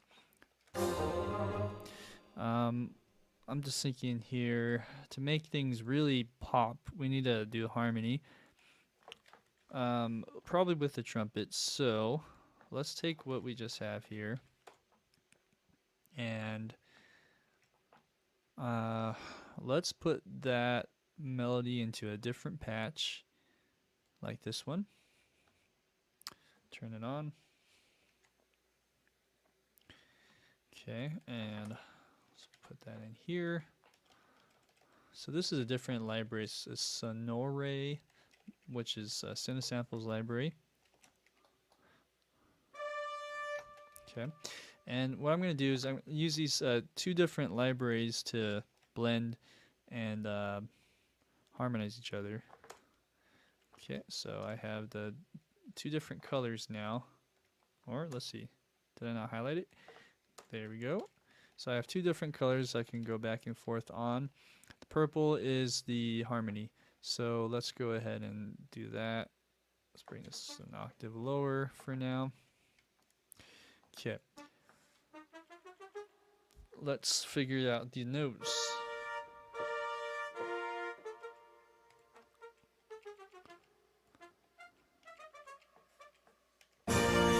Oops. I'm gonna solo.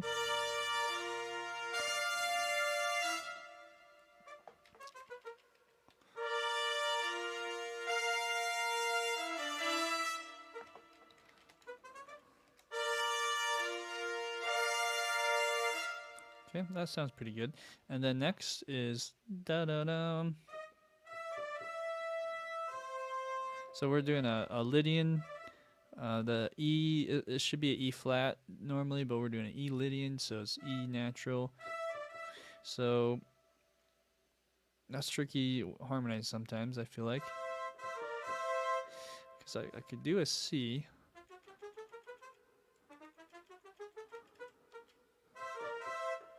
Let's hear how that sounds.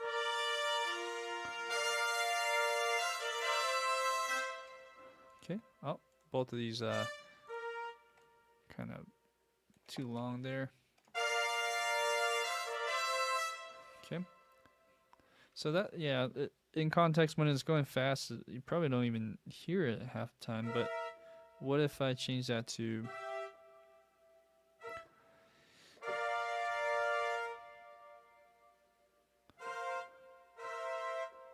What if I did a B flat and a C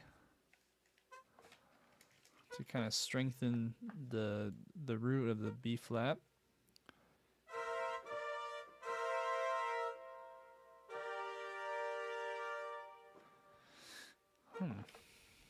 Let's try that. And then I need one more, huh? So let's do...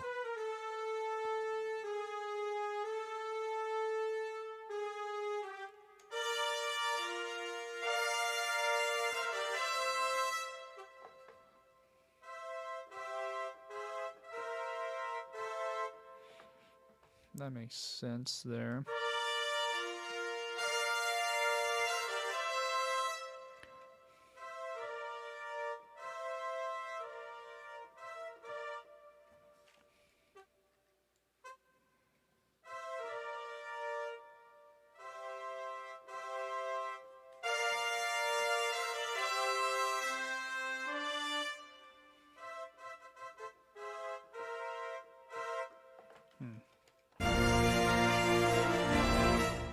Let's reduce some of the distractions. Let's add this. Let's add the low brass. Okay, try again.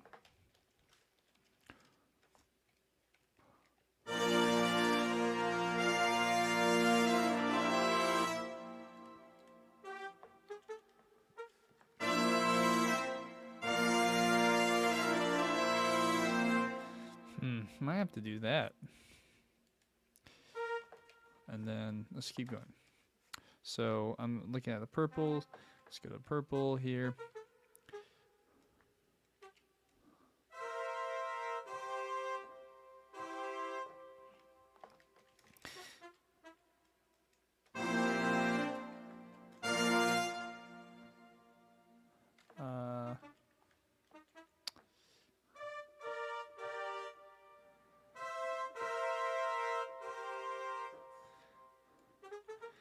bring down the volume on the B flats.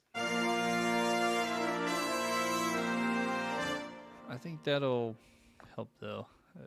Just we're adding some just some beef to everything here. So really bring out the sonority of the melody, like this third right here. That needs to go down a lot lower though. So I'll do that in the curves. Okay, so then let's press solo again. Okay, let's try it.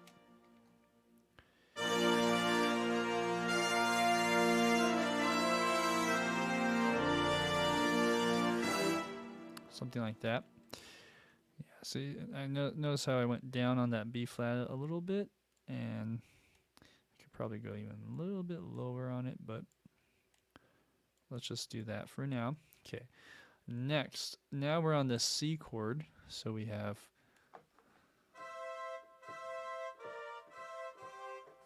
let's do that. We're kind of doing these like splits. So this is like 2 trumpets, and then it splits, and then they're in unison on some notes, and they split on other notes. Next,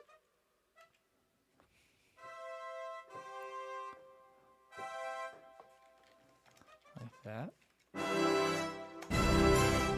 Oops. I think I just need to shape that. I'll do it later. Next is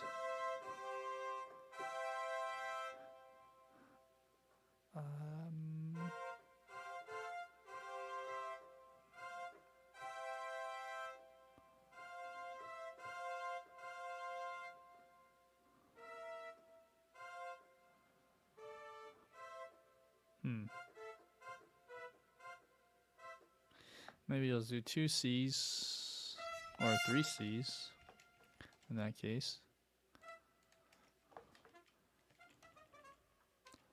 Like that. Hey Rodrigo, welcome on board. You're asking what I think about the BBC Symphony Orchestra and Cinesamples. Which one you think sounds better?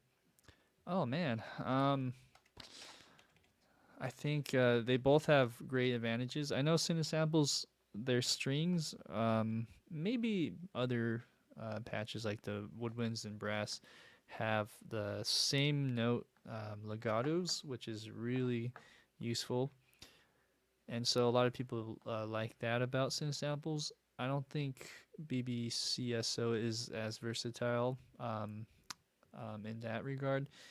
There's certain quality with the BBC that sounds very like vintage, and I don't really use it. I just have like that free version that they gave out, and to be honest, I wasn't very impressed. But I've heard demos from people like Mattia Chiappa and other people that really just like killed it when it came to creating a mock-up with this. So I don't doubt it's a great library. It's just I have my reservations on it. I know that Cinesamples has been around for a long time. I'm still using their percussion library, and it's been around for like how many years? I want to say over 10, 15 probably at this point. So, I mean, you can't go wrong with that library, and you'll still be able to kind of mix and match as you build your library up. I think sample libraries, the thing about it is you'll never stop buying as you progress in your career, because there's always just something bigger and better, but then you'll find like you'll have your core elements that you like to use and you're familiar with. So yeah, I would definitely go for it.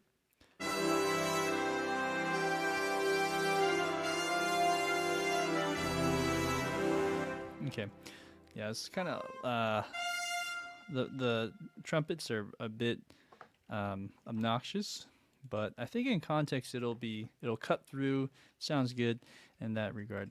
I gotta finish this little line here till the end, and see what else we can do. So I am going over tonight, and probably will keep going until I feel pretty good about um, where this is heading. I put finish, or the finish on the thumbnail of this live stream. So the goal was to finish it, but generally, I tend to add maybe another session here and there. So I hope that you guys don't mind that. We'll see if we need to do another session as we go.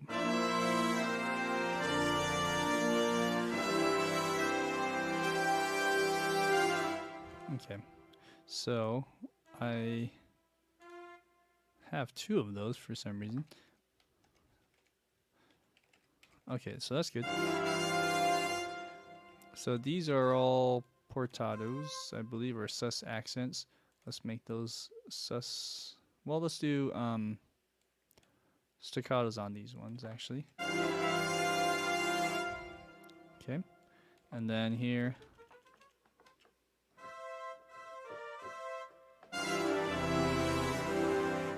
Okay.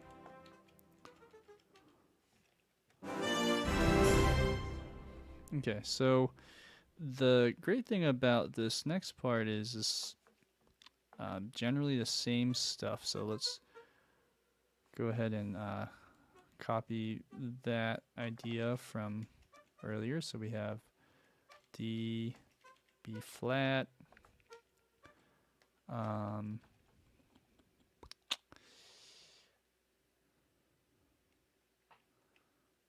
yeah. Okay, so we have that here, and oops, what's my shortcut for that? It's not this, of course. Is it? Oh, it's this one. Okay, so we have that. Okay, let's see. Let's just copy this over like that. Okay, now it goes up.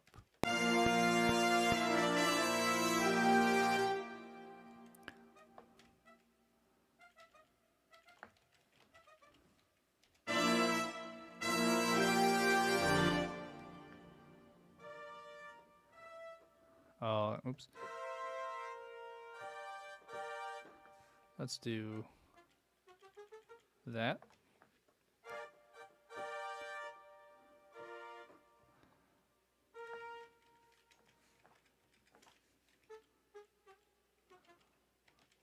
Okay. Okay. And we'll have to figure out an ending here in a second. Okay. So that's that. So we have our trumpets. Now let's go ahead and harmonize this the best we can with the curve. Sorry.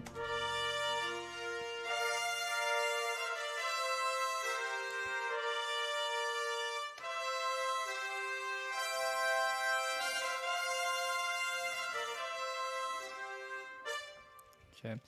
Sometimes you have to hear it before you do anything. Let's try again.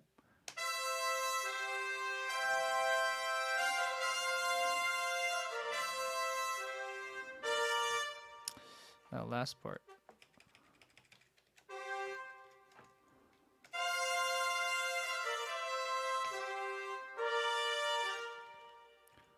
So I have to really bring that up. For that G is pretty weak. And yeah, it's pretty low in its range. That's like one of the lowest notes on a trumpet, I think. So we can reinforce that with horns too. Let's try the next part again.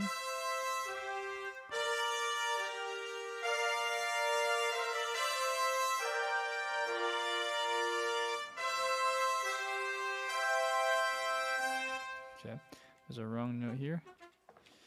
Let's see. What was I going to do? Let's change.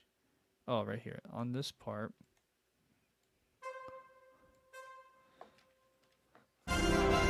Oops. Let's bring it back to this one. Yeah, I think that's better. Okay. So the second half is a little louder in the harmonies, probably with the trumpet itself too. I don't know if it's louder, probably around the same. Anyways, there's a lot happening there now. So this all helps to just really bring up this section to the next level. Let's do horns as well. So I have center horn solo. Let's do a patch here, like so. I have already have something here going on. I think this is the melody in the horns.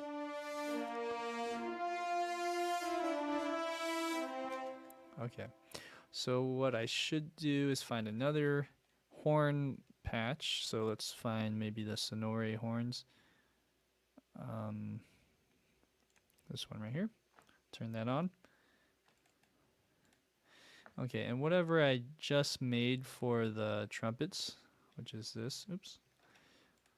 I'm going to look into that and see if we can either keep it the same or maybe bring it down. We'll see.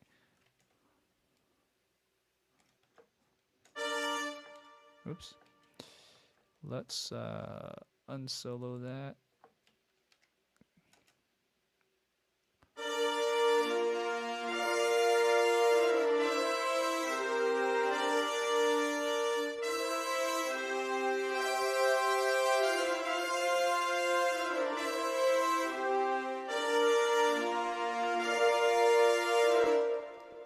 Okay, and what articulation are we on?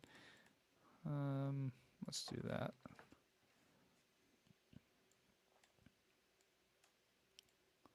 Okay, let's bring these down a bit. Okay, so I'm thinking we go a third below that stuff. Keep that here, but that. Okay, let's bring this down to a. Not sure. Maybe. Well, this is probably doing the same thing as this one, huh? Yeah, it is. So. I'm kind of stuck.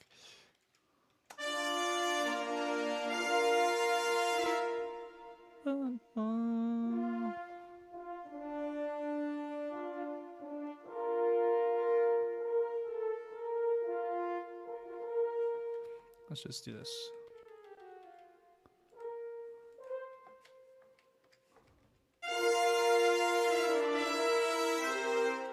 Okay, delete that. Let's add an E. Or what is it, E or F?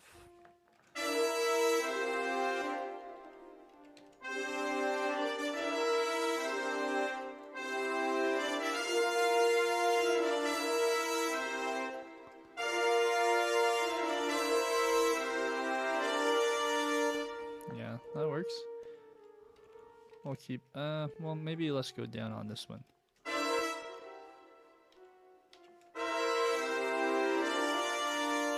Because I'm not highlighting this one, so there's actually that as well. Okay, let's look over. Because we have two horns and two trumpets now. So don't want to double too much of the same stuff, same notes on every instrument.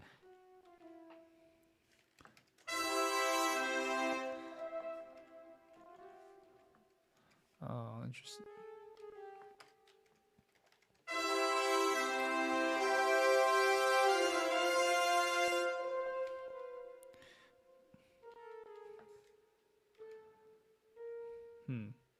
Ba-ba-bum. I don't know if this is like a F.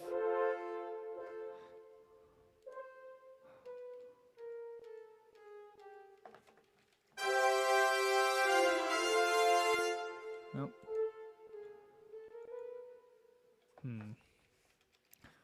Let's see. C, C, G.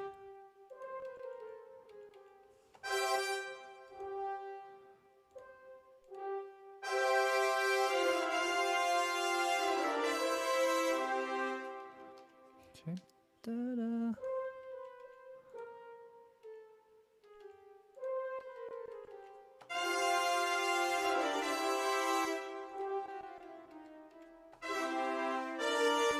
Okay. All right. So up till there is good. I'm just gonna do a copy of this first part now to the second half of this.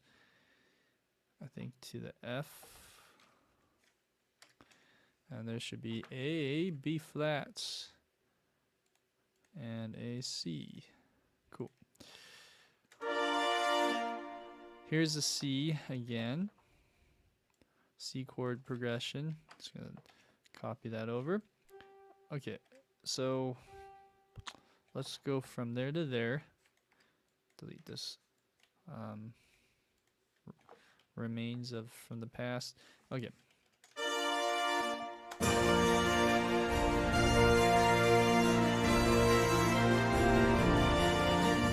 Okay.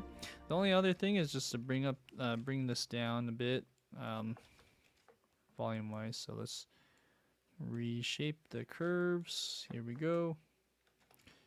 Let's see. Let's do this and this.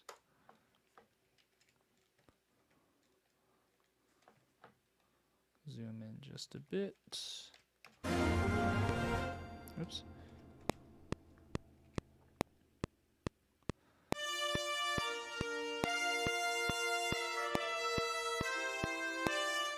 Maybe a little louder.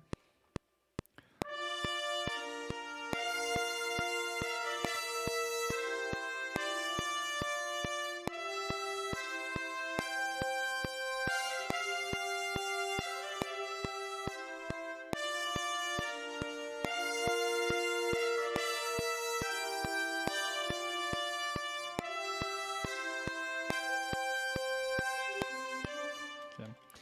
All right. What else is happening here? I think these notes that are going really fast on the switches probably should be staccato, so they cut through a little more. Sometimes when you're doing fast stuff on sustained, they sound kind of flabby.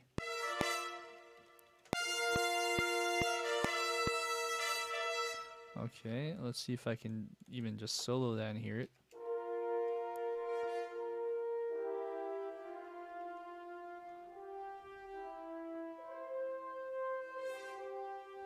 Okay, so the marcato might not be the best choice, so let's do staccato.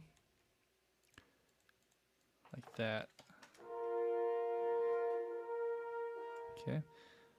And then let's just bring up the volume on it, or the velocity. That's too much. Okay, so keep it around there.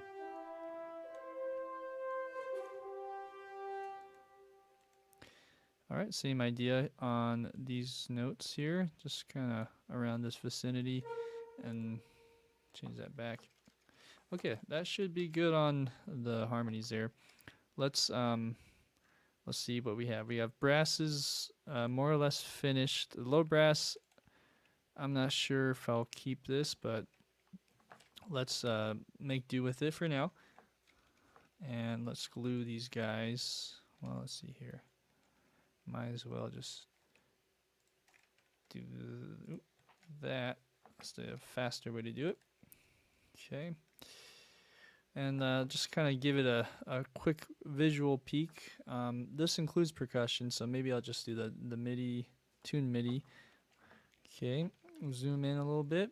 So what I like to do here is kind of give a visual of all the notes. We're going to fill up the whole spectrum, the full frequency spectrum. So when you do that, sometimes just looking at visually, you'll see if there's holes,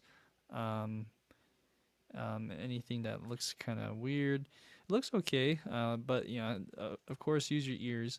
The other thing is I got the strings kind of doing a weird, I shouldn't say weird, but it's just kind of trapped on these staccato stuff.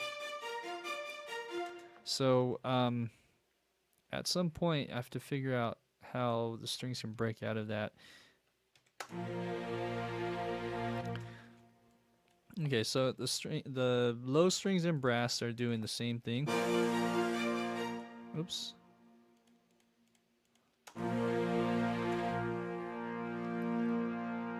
Okay, and what happened?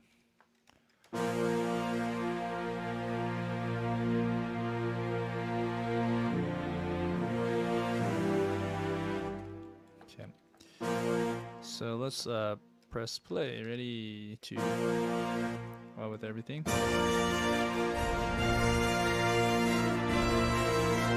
Okay, so here, and this could be from the last section too. I could probably change both, but I want to make this a little more exciting, so let's see.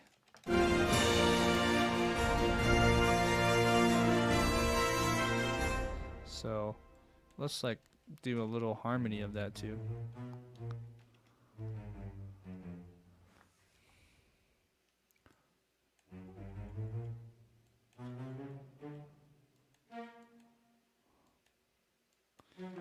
Let's hear how that sounds.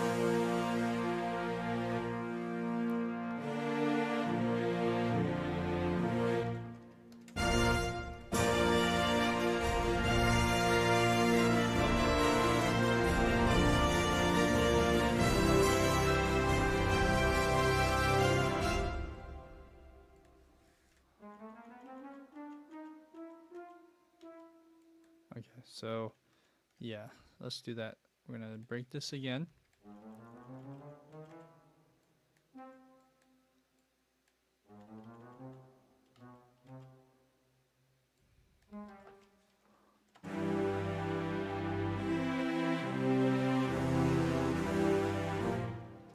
Okay, brass probably should be doing that tinny brass sound all the way through that. Yeah, this is a Jaeger quirk. Once you pass like the middle line here, it automatically just sounds more tinny.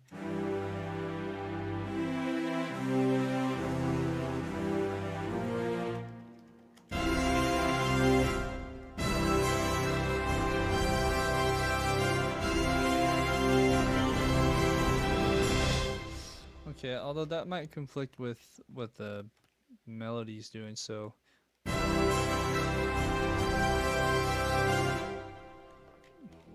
oops. Let's see if I can change that up a bit.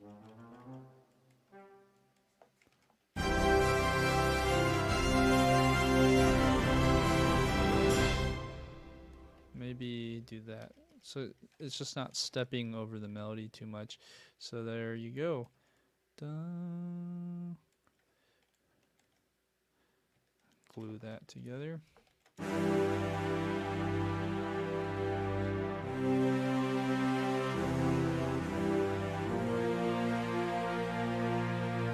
Okay, so we could probably do another thing of this, like that.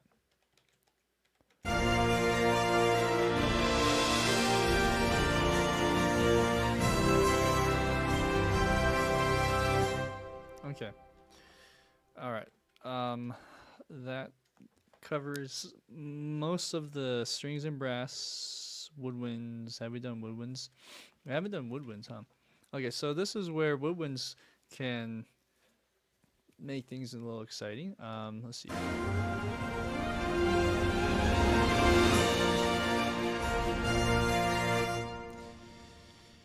Okay, so a quick idea would just be using these trills.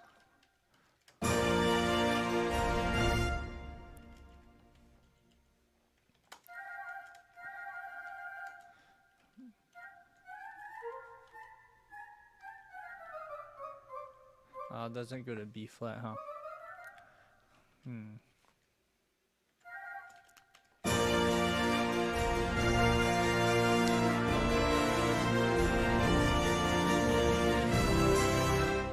Let's see. Bum, bum, bum, bam. Maybe do every other bar like this. And bring this down like this.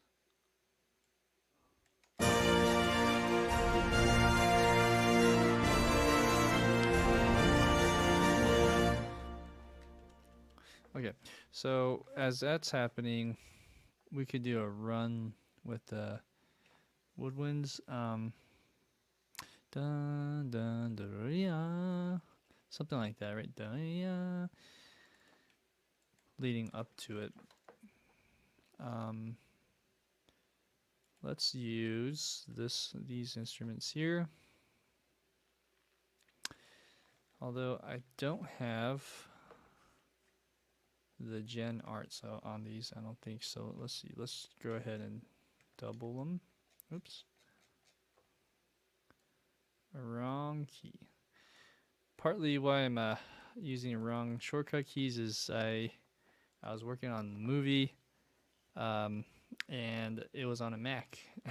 So the Mac computer has way different shortcut keys, and when I'm working on my own stuff, when I say own stuff, like when it's not related to what I do at work on my day job, and I use my personal computer studio, which I prefer. But anyways, that's a PC. So the keys are in the like where the number pad with the star button and minus and plus signs. They're all different. So I just go trigger happy and press wrong keys all day. Let's see, Gen Arts. Let's go ahead and do this quickly. So I'm just going to add trills for now. And as time goes on, we can add more things. But I think this will be good. Just adding some trills for now.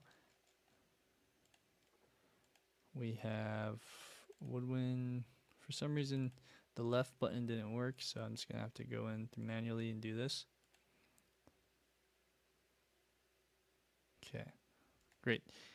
Let's find the Gen Arts expression map, and let's do that for oboe as well. Yeah, that doesn't want to change. Maybe you have to go right. Does the right button do anything? No. Okay, so let's find it.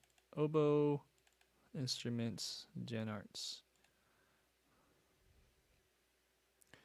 Okay. Let's call this Gen Arts. And find the articulation map for that. Okay. So there you go. What was I going to do? These trills. I just want to get these trills a little bit louder and do on, not just on the F note, but different notes. So let's do that. Oops, what's wrong with? Let's do this one here. Let's find the other ones. Maybe even bassoon. Okay, so there we go. Let's go ahead and paste these over for now, and we'll change up the notes. These should all be on trills, depending on which note. We'll just do the major seconds for now. Okay, so sorry, that's loud. So let's shape them accordingly. Merge. Okay. Okay, so the bassoon.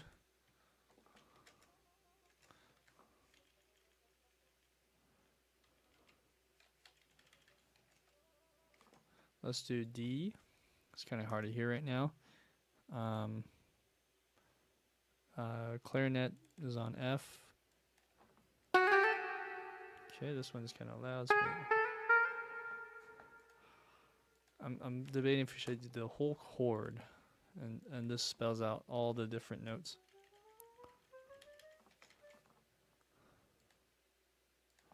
Okay. All right. So let's hear how this sounds. If I were to go like this, well, let's see. Is that the best way to do this? Let's go. Well, let's see if I can do it one try first. Let's solo.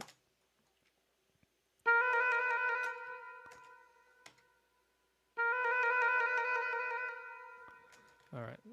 Of course, I'm on one of them. I'm wrong. Let's see. So let's do this is a better way to do it if you just arm manually on all of them except for one.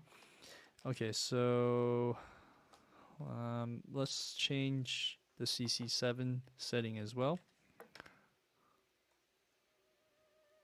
Okay, that was too low. Let's try again.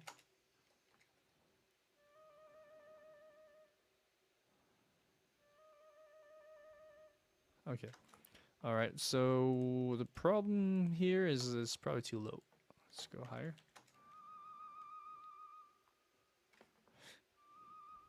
Okay. All right, let's hear the oboe. Can't really hear it. Oh, now I can. Interesting. Okay, now the oboe is pretty loud, so of course we'll bring that down.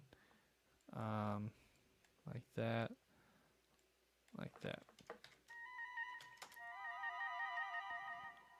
Okay, I'm not sure if this is a minor. Yeah, let's change that to major.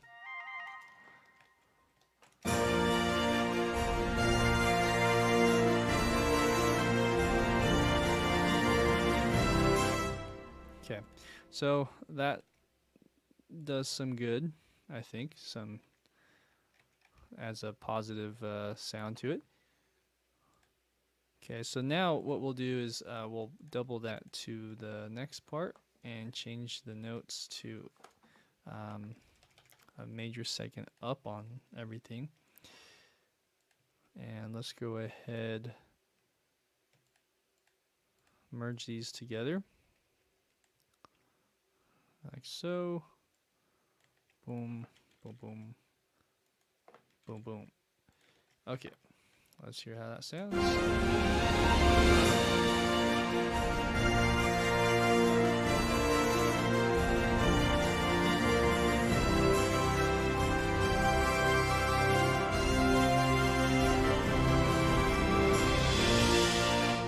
Cool.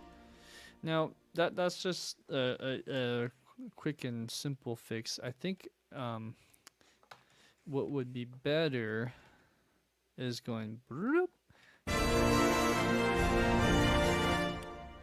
Okay, so instead of here and here, let's do it on that.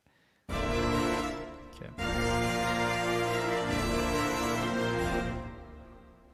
And let's get rid of this one. Oh no, second one. And let's do one of those rips they have. I think there's a tonal rip. Let's see, is it here? Tonal rip. And let's do it on B flat. Sorry, it's kind of loud. Let's see if I can bring that down.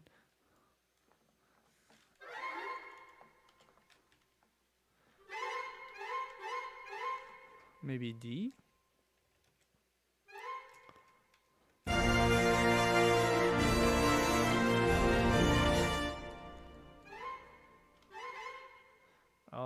Oh, I see. Yeah, this has to be triggered by a different note here.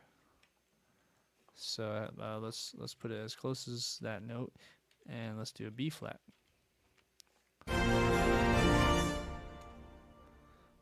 Oh.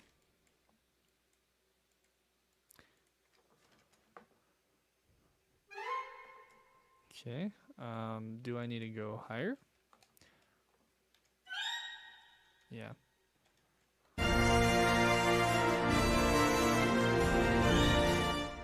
Okay. So that's like an octave higher than I want it. So let's go an octave lower. I don't think that did anything. Still on that. What if we did F?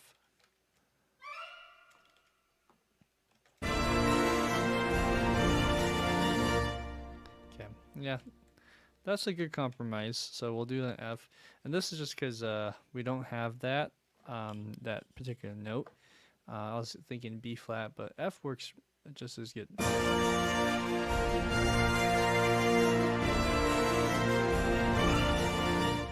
Okay, so this is just a hair behind.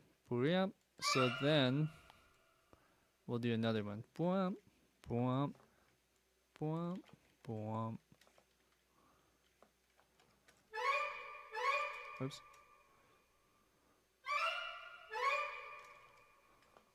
A B flat would be perfect actually for this. Shoot. Because it only goes higher, huh?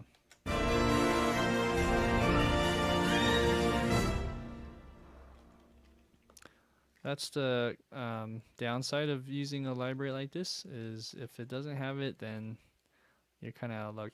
You can also, you can finagle this and print it so that it's on a B flat. Because I think it will go to a C. Should we try that? So if we go like this, yeah.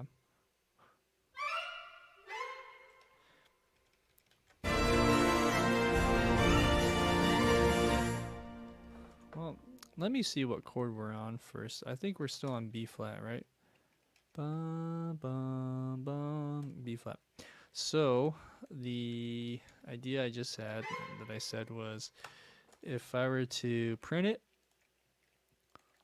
like this,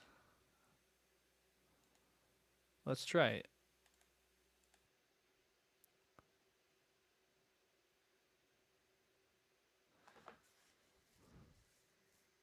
So if we do this, we're gonna go to negative, or actually positive 2, call it a elastic pro pitch algorithm. And then let's go back here, unmute this and mute this now. So that's the trick.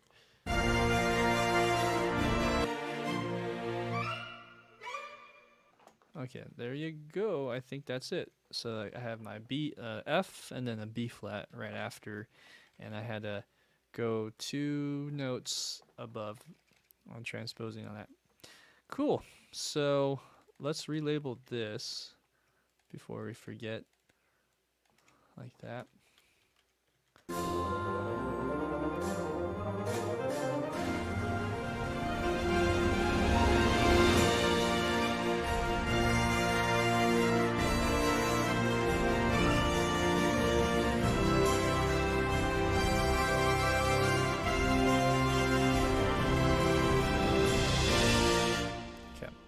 So then we could do something similar on both sides. So if we're doing the C chords over here, I could essentially just copy this over, and that would be the idea behind that. Let's see here.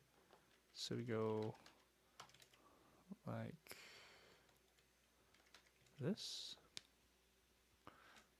All right. Oh, like this actually. Okay, something's not right. Let's see here. Oh, okay, I know what happened. I didn't mean to copy this. Let's try that again one more time. So we'll copy all of this, go to the second bar of that, bring everything up an octave, and I think we're good.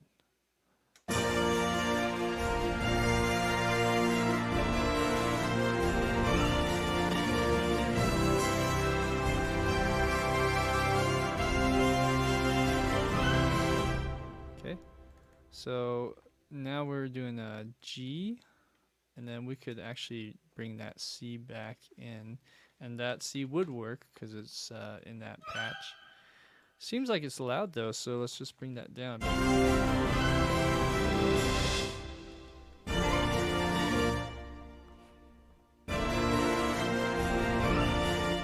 I guess this one too is slightly loud. Anyways, that is that should do all. That should really help just kind of propel everything with all the other instruments. So let's just do that again. So we're gonna go here, copy that over to this section. Okay. Not sure what happened. Let's try again. There you go. I have Trills here, here, here. Let's go ahead and mute these guys again. Same here. Like so, and like so. Okay. So, other than that, I think that's good. With that being said, you have percussion that's left doing stuff. So if we were to keep the lines in the percussion, would that be good enough is a question.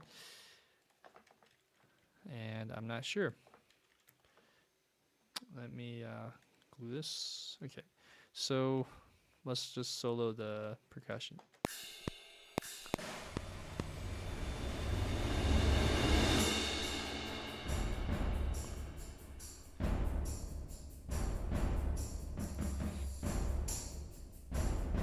Okay, so the only thing that sounds out of place is that snare drum is now gone. Also, triangle would be nice in this part to kind of just keep it propelling. There's a lot of highs happening here, so I'm afraid you know, there might be some issues with that.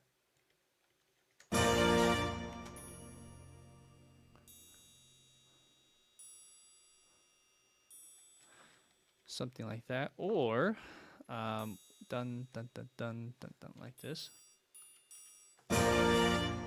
Oh, actually, it would be even more granular. So like this.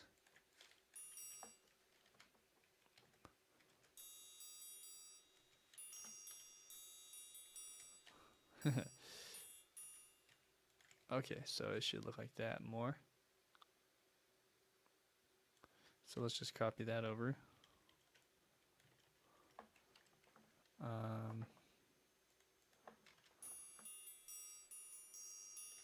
Okay, so there's that, and then snare drum.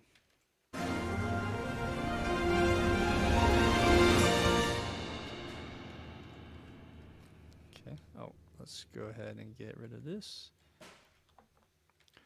All right, so we have it's kind of like a march. Let's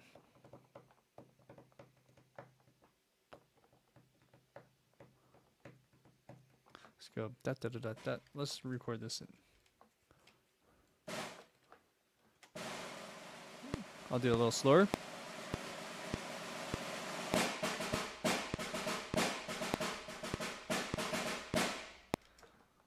Okay.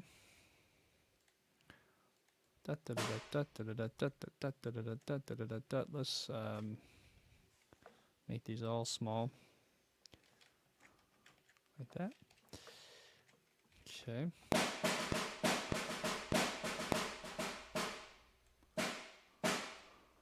Accent right there.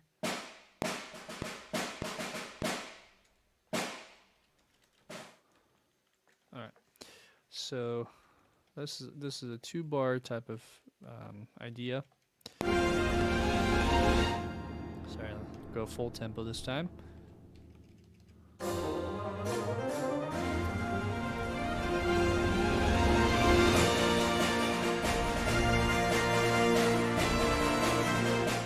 Okay. All right, so this is a bit loud.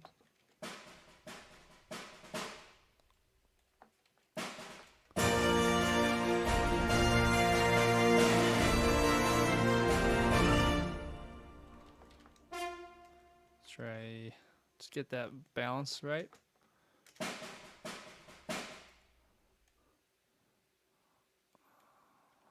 Something. Oh, actually. Okay, so the accents I don't want to get rid of quite yet. So boom, boom.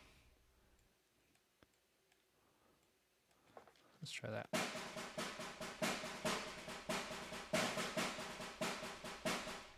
Okay, this one's a little quiet.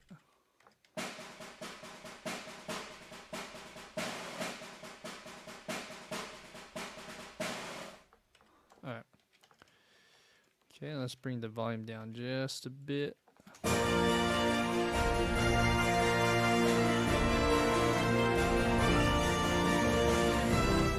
Okay, I think we can live with that. So let's go like this on all of those.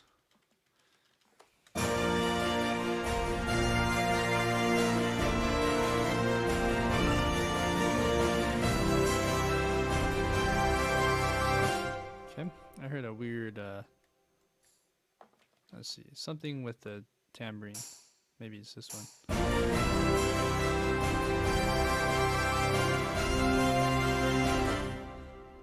Huh, okay. That means there's one over here as well in the previous, I think. Oh, right here. Anyways, okay. So, castanets.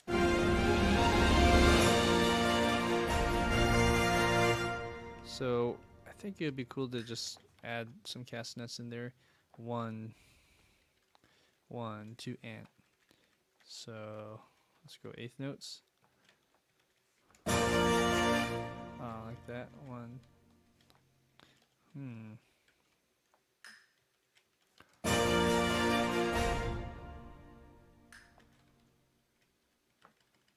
Like that. Let's bring this down a little bit. Okay. Let's do that on these, on all these.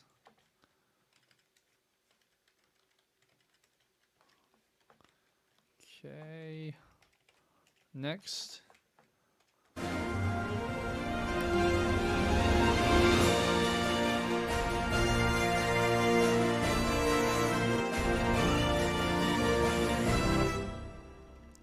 Okay, here we could sort of simulate like a drum fill almost. Okay,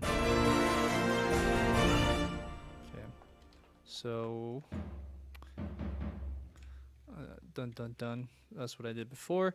Let's go digga digga. Let's try that. So we got.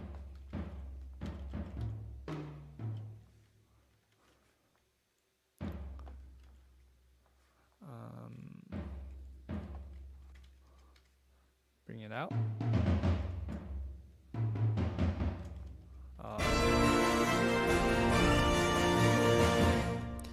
Digga digga digga digga digga digga digga digga.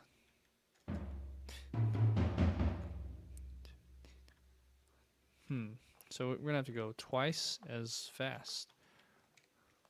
Like this.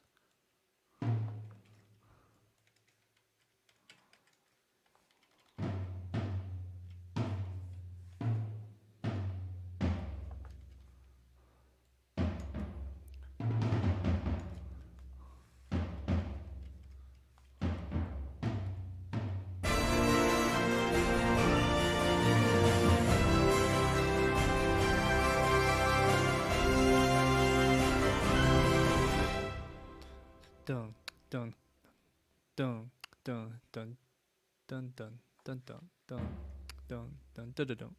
Let's go dun dun dun right here.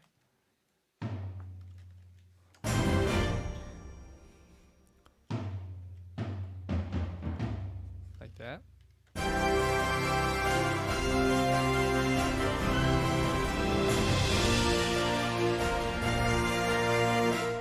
Okay. Same thing. Okay. All right. Oops.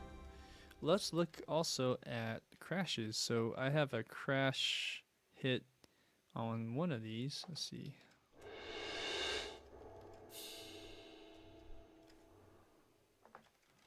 Oh, is it this one? Oh, I thought I had a crash hit somewhere. Maybe not. Okay, well let's add a crash hit like that.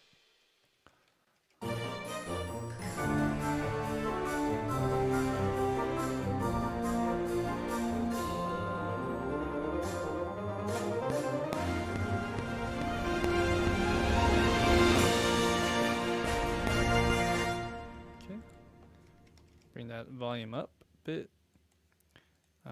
Yeah, because the velocity is all the way up.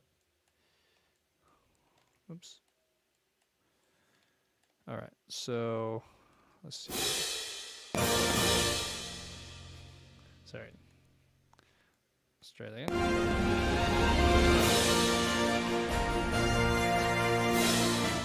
Okay, that's what we want. That crash is kind of loud still, so from the CC7, I'll bring it down about there.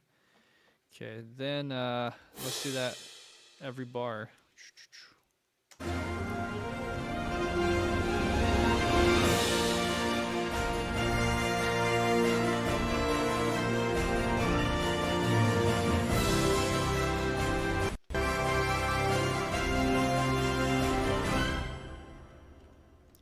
Okay, we're going to do this as well.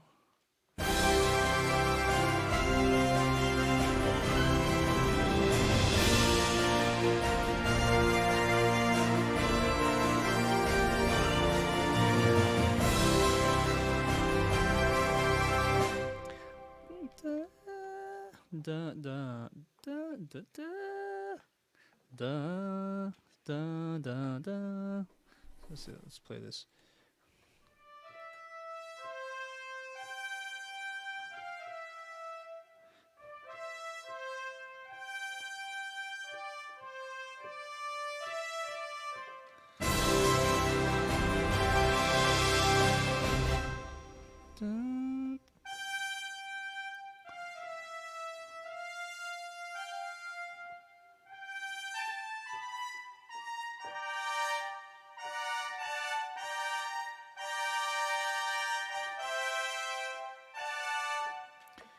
Okay, so now we're figuring out ending here.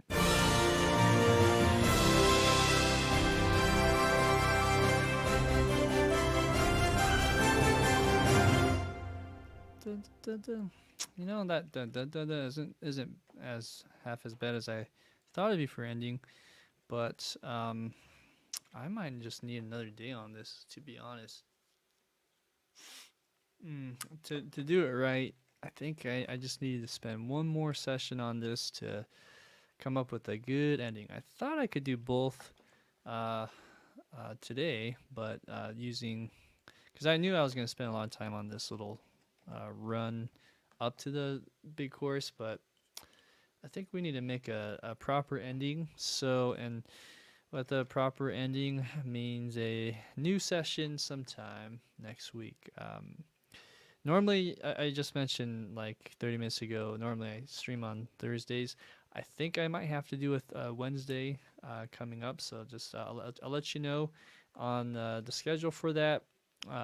Tune around on the YouTube channel as well, and if you're subscribed, you'll be notified of the time as well. I usually post the live stream event like about 12 hours beforehand, so, and then maybe I'll do it sooner so that give you guys proper heads up as well. But I think I'm done for today. I feel like I exhausted my creative abilities for tonight. So let's go ahead and press play. This time, I usually, play from the beginning. What I'll do this time is just start it from here, since there's so much going on, and that way we kind of have just more context on what we focused on, because I haven't really touched the first half at all anyways. So let's go ahead and do that before we go. So let's go like that, and let's delete any muted items so it's easier to see. I can zoom in a little bit better as well.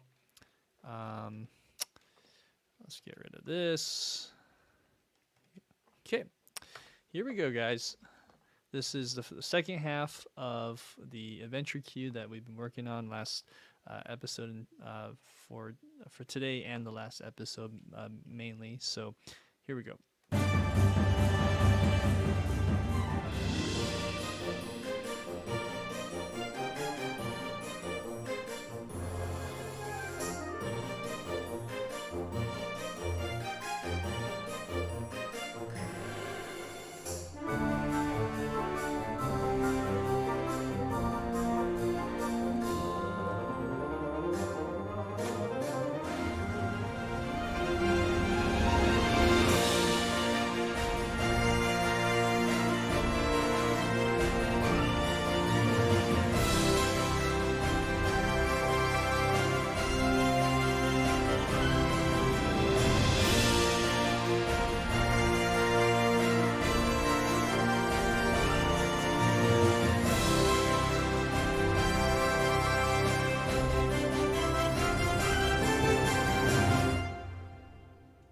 Okay, great. So we need to work on that very last bar or two, but it's really heading in that direction that I was envisioning. So I'm pretty happy with the progress we've made.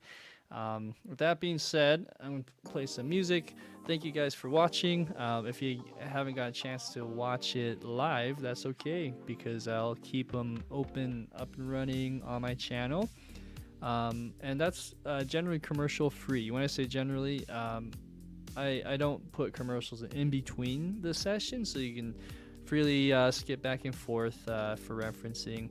This is generally primarily an education channel, so what I do here is to educate others on music production, the art of composition, and I do take private lessons. So if anyone wants to take remote lessons through either Zoom or one of those remote video call technologies, excuse me, uh, then I'm happy to do so. I was using Zoom, and I just said technologies because there's so many others out there, and I need to explore that route. But nonetheless, I'm happy to help share the knowledge, and I offer lessons on that front, so you can contact me there. Also, I have a tip jar, so you can go ahead and click on the link in the descriptions to find that if you so willing to contribute and just tip for all the time I put into this stuff. I really enjoy showcasing music and making music in front.